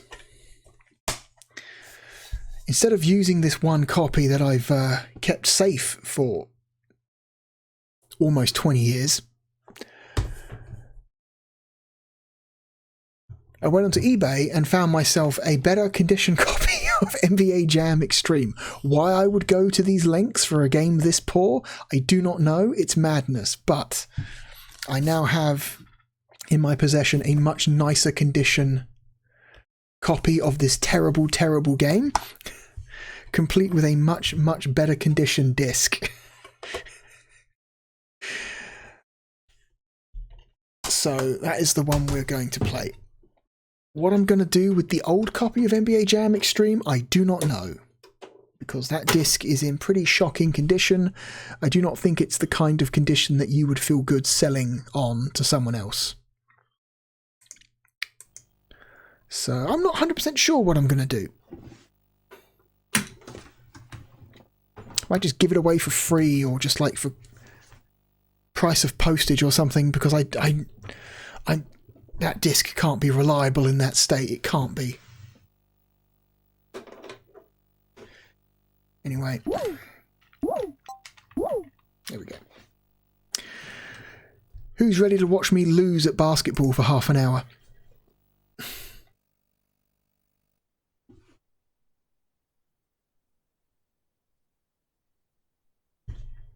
Hooray.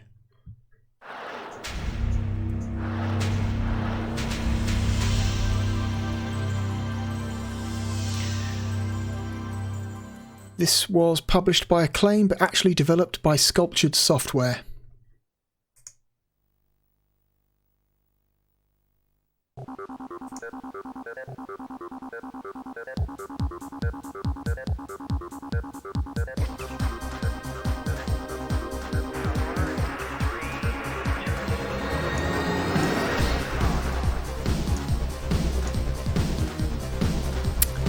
Okay, interesting brand there.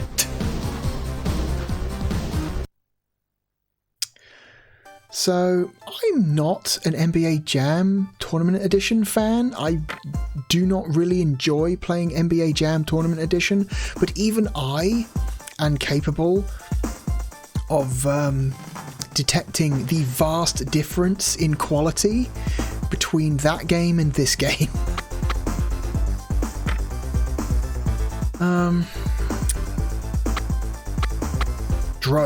Drone difficulty. I guess drone was a terminology used for, like, computer controlled AI, I guess. Set it down to 1 because I fucking hate basketball.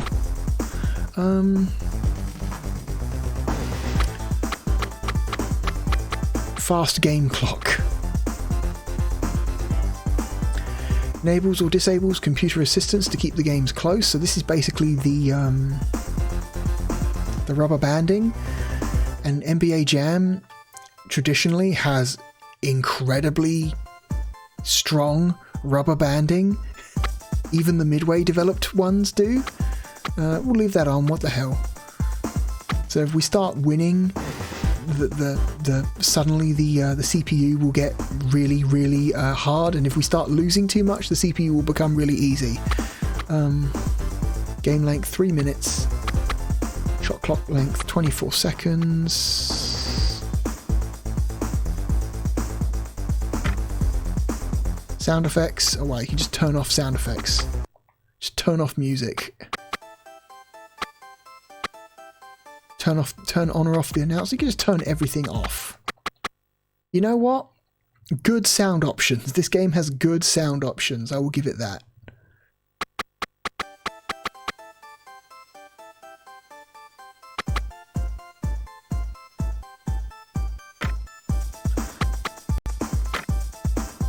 Okay.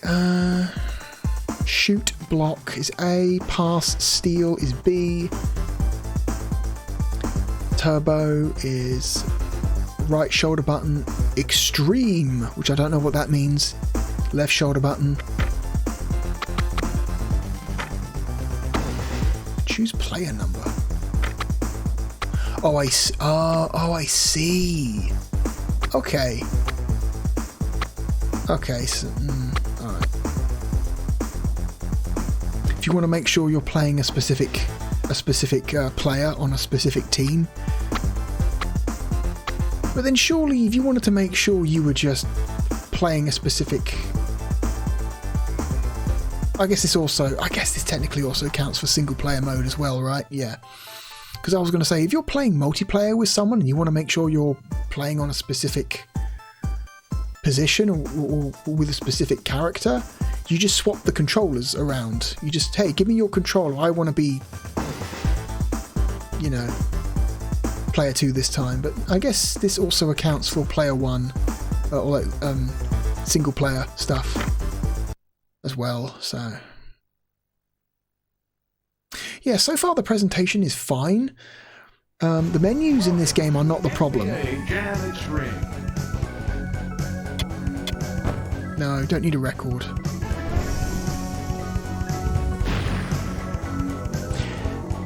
Yeah, the menus are in this game are just fine. Nothing wrong with the menus at all. It's the in-game stuff that sucks.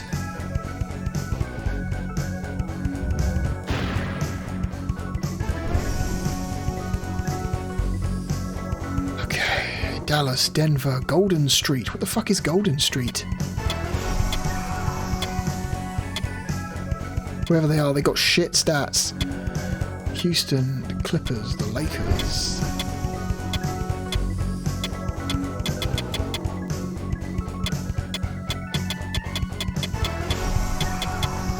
That guy's got good glasses. Toronto, Washington.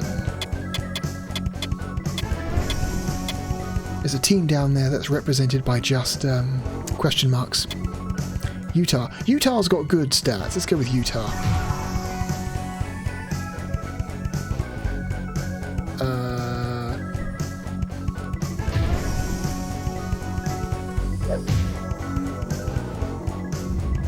Tonight's game, Jazz versus Raptors. Sorry about all that noise. I hope you can't hear it. I sure as hell can.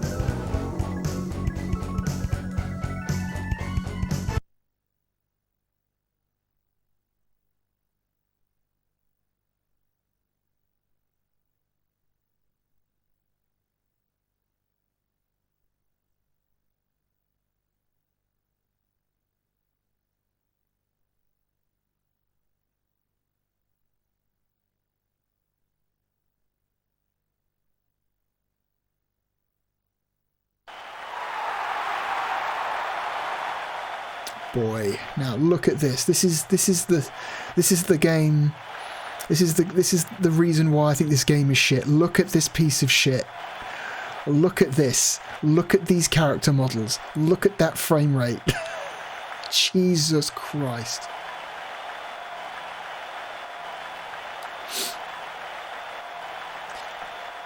Got a little tutorial on screen, just reminding us how to play the game, which is cute.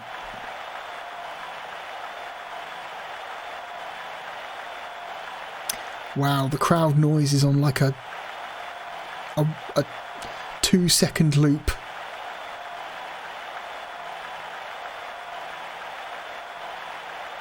Yeah.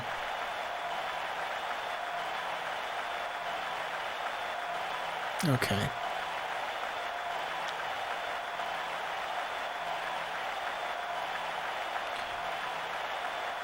To win the tip-off, tap shoot repeatedly. Here comes the ref. Jones! Malone! Sit down! Jones! This is fucking chaos. This frame rate is atrocious. To the point where I can barely understand what I'm even looking at. Ouch!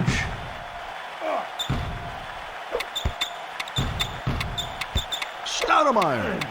Yes! Okay. If the animations are so fucking choppy and the frame rate is just so not smooth, it's hard to tell what you're even doing. Stoudemire!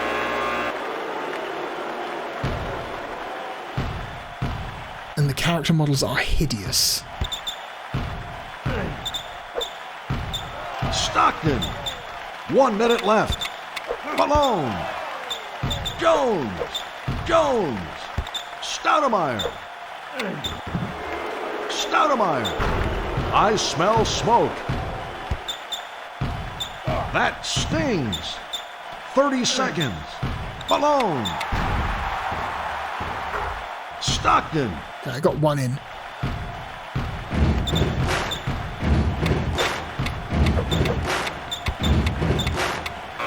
Hey, come on now. Not even the right sport. You can't play that song.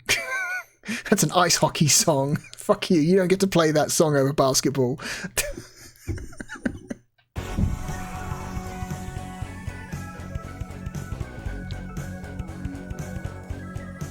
Was that the entire game? What?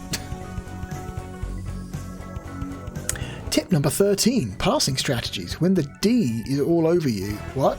And won't let up, you can burn them by passing out of a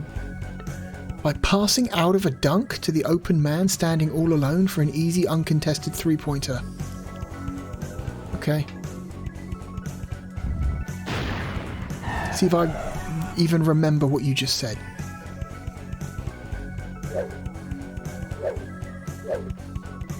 Change my teammate?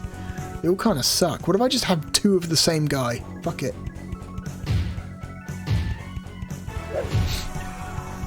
You said the same guy twice. Because apparently you can do that in this game.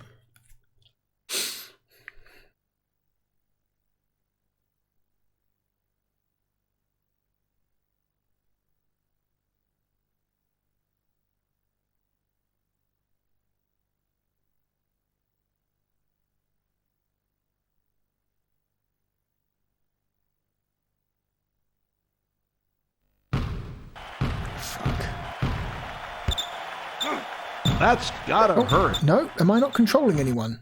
Wait. Controller 1 paused. Continue. Okay, no, I am. Pass two. Malone. I love it. I just got two Malone. Exactly the same. What happened? Jones. Why do they do that? Stoudemire. From deep in the corner. Count it. Okay, I'm very confused.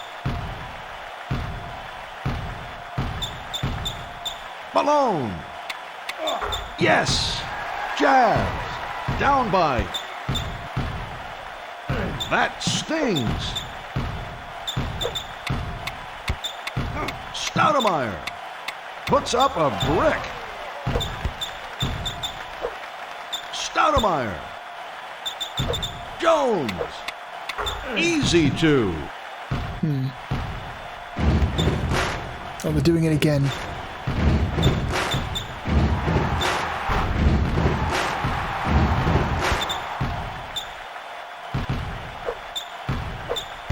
Stoudemire. Malone. Called for the goaltend. Okay. Malone. 4-2. 30 seconds. I smell smoke. Jazz. Down by 3. Malone. Ouch. Stoudemire. Jones. At the buzzer. No good. Well, the game just certainly moves a lot faster than Tournament Edition. Tournament Edition felt like it took forever to finish a game.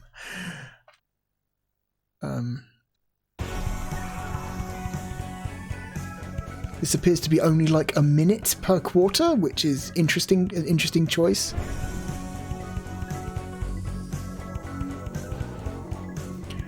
The turbo shake. Sometimes the guys on D, or I guess D stands for defense, I guess guys on defense just won't leave you alone. You can pound on the turbo button to protect the ball, shake off your opponent and make room for yourself. Okay.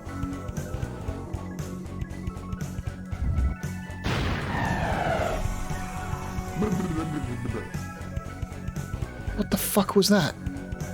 Bricklayer. What? Oh, these are stats. Okay. Should I just continue with the same two dudes?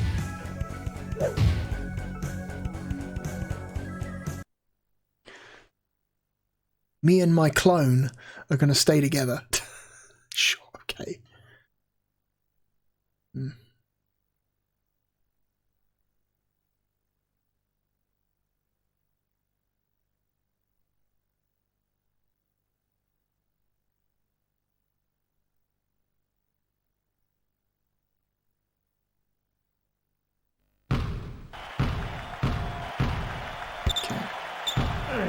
hammers it down. Malone. Lucky bounce.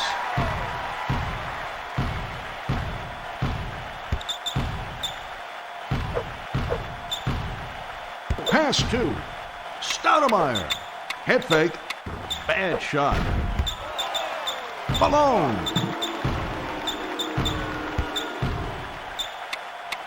Malone. Fires from downtown. Oh shit, I got it in.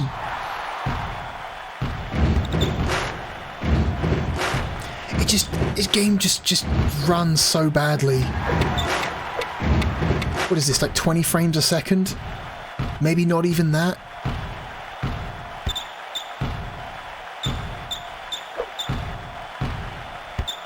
Malone. Oh yeah. Jazz. Up by pass two. Malone. Stoudemire. Jones. Wide open. Easy two. 1 minute left. That's gotta hurt. Jones knocks it loose. Malone hammers it down. Jazz up by 2. Stoudemire, 30 seconds. Boom.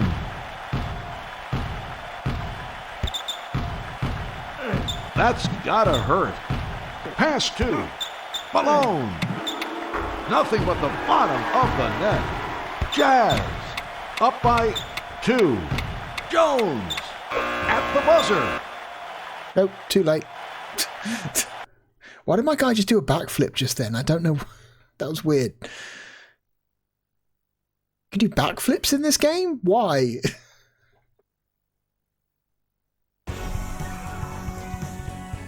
Shame all the animations look so fucking choppy. Maybe it would have been impressive if the animations were better. Yeah, this game is ugly. This game is so ugly.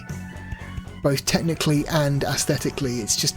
like, the menus are fine. Like, the menus are, like, the best part of this game. This game has, like, decent menus, but everything else sucks.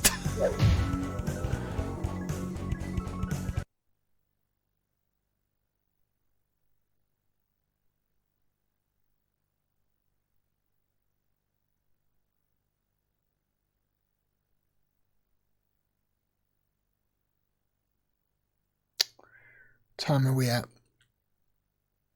How much of this have we played? I'm guessing maybe about 20 minutes, maybe? Alright. Oh, no, wrong button. Davis for 3. What a pick. Pass 2. Malone. Malone. Head fake. 4-2. Count it. I'm ahead right now. I don't know how long that's going to last. Am I going to win my first game of basketball? Called for the goaltend. Raptors. Maybe. Pass 2. Malone. Oh, he gets the kind bounce. Jazz. Up by 4. Davis. Malone. What am I doing? Malone. Yeah, that would be insane if that went in. What a brick. That would have been stupid. My AI partner is doing a lot of work.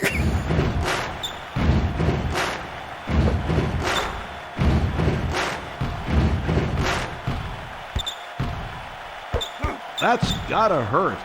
Stoudemire. Malone. Called for the goaltend.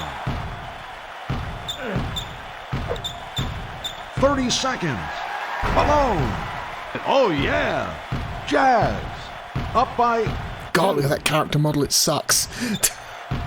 I have to imagine the PlayStation version looks better than this. Hammers it down. Because this also came out on PlayStation. I've never actually seen that version run, but I have to... I haven't actually seen that version run. I have to imagine... It must at least look better. I don't know exactly what it looks like though. So I've never had reason to want to play that version of the game. Not even out of curiosity. Okay, we're doing overtime now. Shall I just change my dude? Just for the sake of changing my dude. Alright.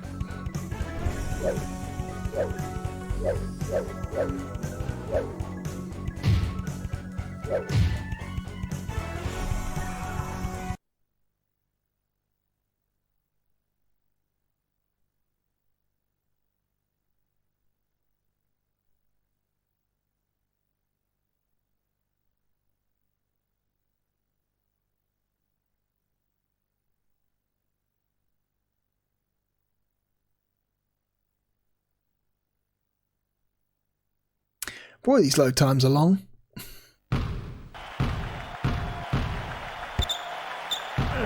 Ouch. Pass to Stockton. How does he do that? Earl. Malone. Called for the goaltend.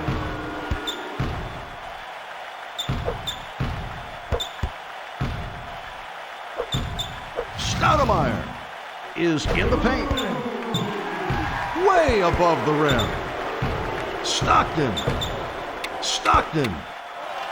Pass two. Unbelievable. Okay, yeah, they're doing all their bullshit extreme moves now to try and level the score.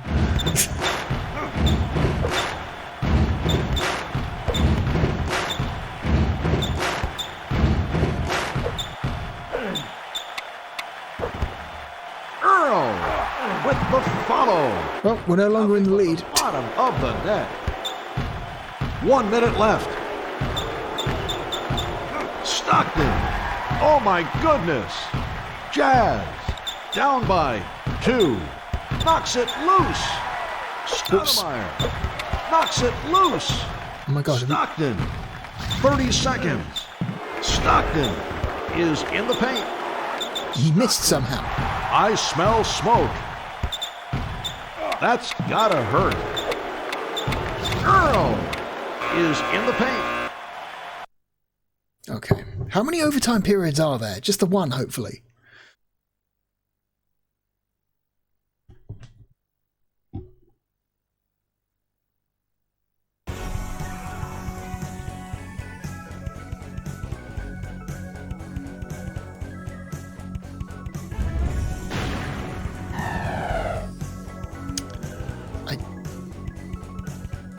Whatever, I don't care. Just keep it as the same two. I don't care.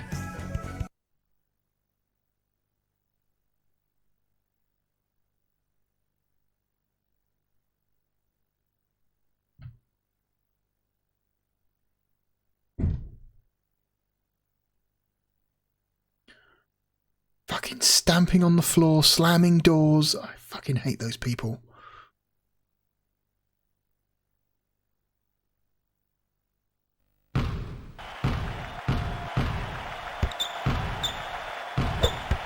Malone fires from downtown.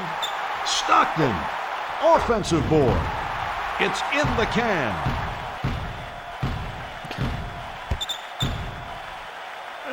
Ouch. Earl, wide open. That stings. Stockton. Earl. That's dumb. Knocks it loose. Earl. Big mistake. Knocks it loose. Knocks it loose. For 3. He's going to go for it. Earl. Idiot.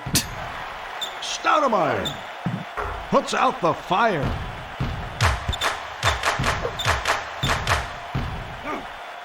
Earl. Fucking what? 1 minute left.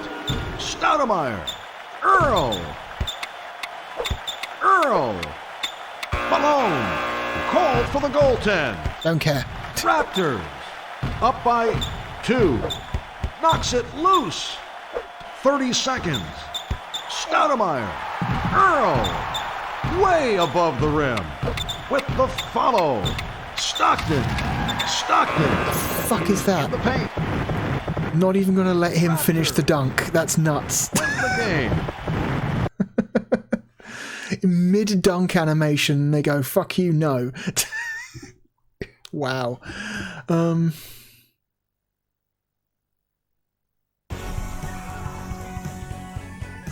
Well, I didn't get to win my first basketball game today. That's fine, though, because I don't really care. Here's some final stats. The fuck is even that? What is... I know what they're trying to do. They're trying to replicate the Midway style. Like, they're trying so hard to fucking, like,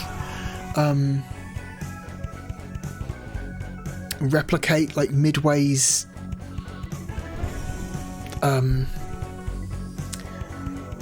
I don't know, what would you even call it? Like an irreverent humour that their games tend to have.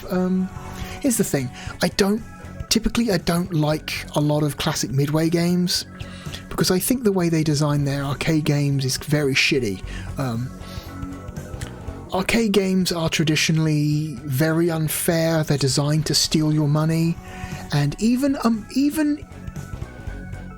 in that, you know, category of game design, Midway are maybe among the most shitty, most unfair, most coin stealing of arcade game designers ever. But they do have a certain, like, they understand mechanics. They understand that very fine line between fun and you know, that line between too easy and too hard. They don't want to make the game so difficult that it you know, makes people walk away from the arcade machine in disgust. They want you to lose, but lose only just so you think, oh man, if I try a little harder I can win this time, so you keep putting money in the machine. They are devious, well, they were devious at designing games that sat right on that line, you know, between not letting you win but letting you think you might win next time, so you keep putting money in. Monsters at that, they were monsters at designing games like that. But they also had a certain level of, like, style. Like, there's something to be said for the classic Midway style, you know, like the your NBA Jam, your Mortal Kombat, your Smash TV, stuff like that. There is an irreverent humour there that almost borders on randomness. That is can be at times, in the right circumstances, very funny. I mean, I've had a lot of very funny moments playing multiplayer with Mortal Kombat with people. So, but this what we're seeing here is just a pale imitation. It's a company trying to make their game look like a Midway game and sound like a Midway game, and just kind of not succeeding, and it just comes off as like a cheap copy.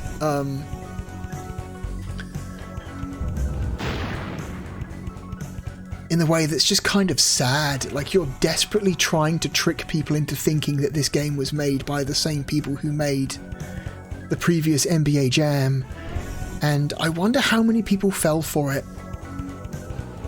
I wonder how many did.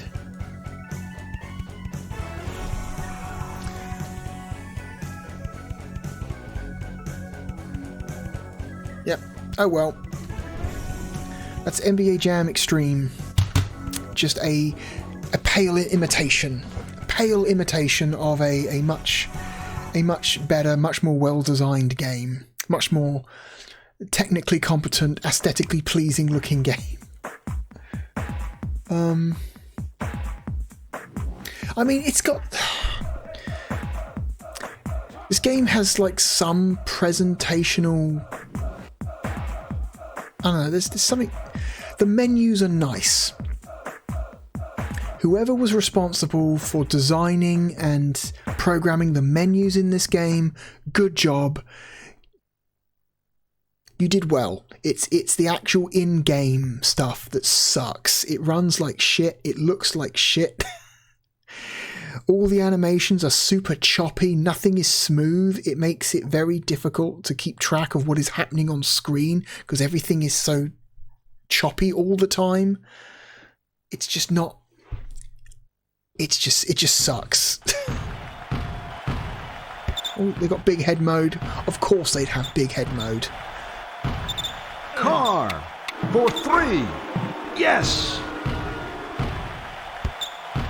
What a pick. That's gotta hurt. Callahan. Car. You just walk up onto the crowd. Car. That's weird. For 3. That seems like a bug. Callahan. You shouldn't be able to do that. Grabs the rebound. Car for 3. Morrell grabs the rebound. Car. Like, this is chaos. I could barely tell what's even happening. Anyway, I think that's enough. I think we've seen enough NBA Jam Extreme. I'm just going to hope that we've played about 30 minutes so I can stop playing, because I just don't know what else we could possibly learn or understand by playing more of it. I feel like I understand everything I need to understand after seeing and playing what we've already seen. So done. Where the hell are we going to put NBA Jam Extreme on the list? I can tell you where it's definitely going. It's definitely going below NBA Jam Tournament Edition. A far, far superior game.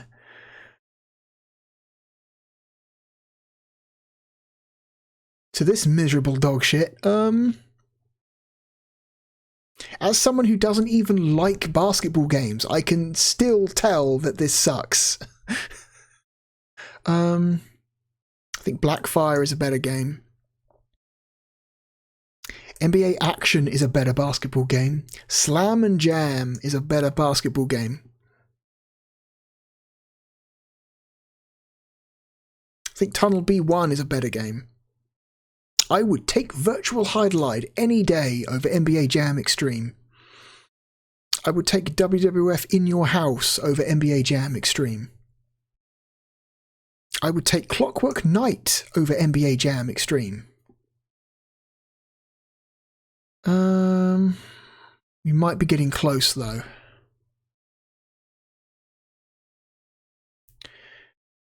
It's better than High Octane. It's better than The Incredible Hulk.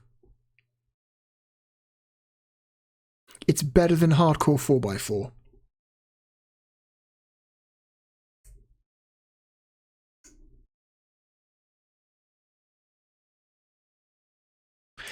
It's better than Chaos Control.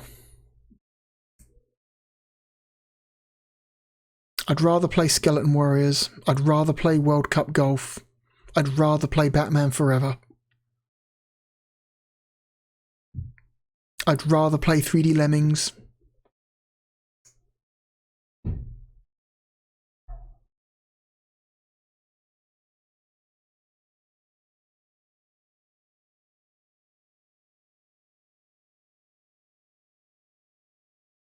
It's worse than Pro Pinball the Web. It's worse than Primal Rage.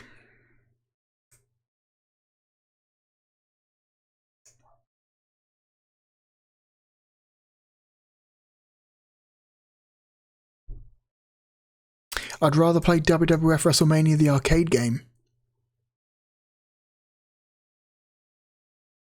But we might actually be on top of it now. Here we go. Yeah, this feels right. Somewhere in the 130s.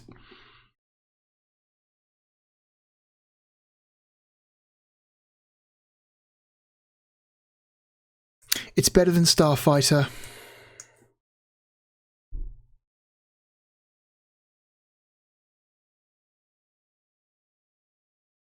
It's better than Off-World Interceptor.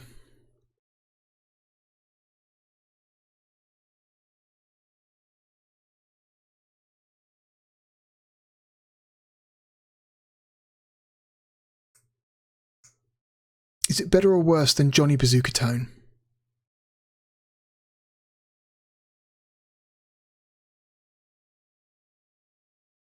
It's better than Johnny Bazooka Tone. It's our new 134. Just a very, very, very, very, very poor sports game. Nice menus. The menus are nice. You know, it's got a lot in common with UEFA Euro 96. It's another very, very, very bad sports game that has really nice looking menus. But the actual part where you play the game just sucks, and it's ugly and it's hideous and it runs like shit. Yeah.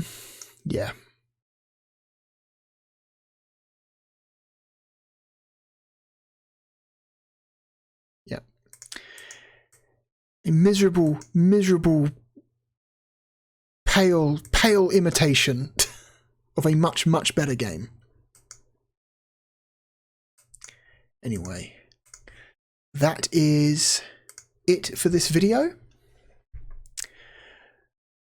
Next week we are doing a 0.5. Next week will be 44.5. We will be playing a real-time strategy game.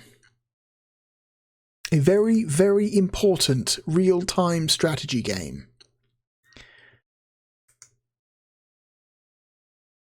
That also came out at the very, very, very end of 1996. Some of you might already know what that could be, but you will not be 100% certain until next week when we play it. Anyway, please look forward to that. As always, my name is therealbluedragon. Thank you for watching, and I hope to see you again next time. Goodbye.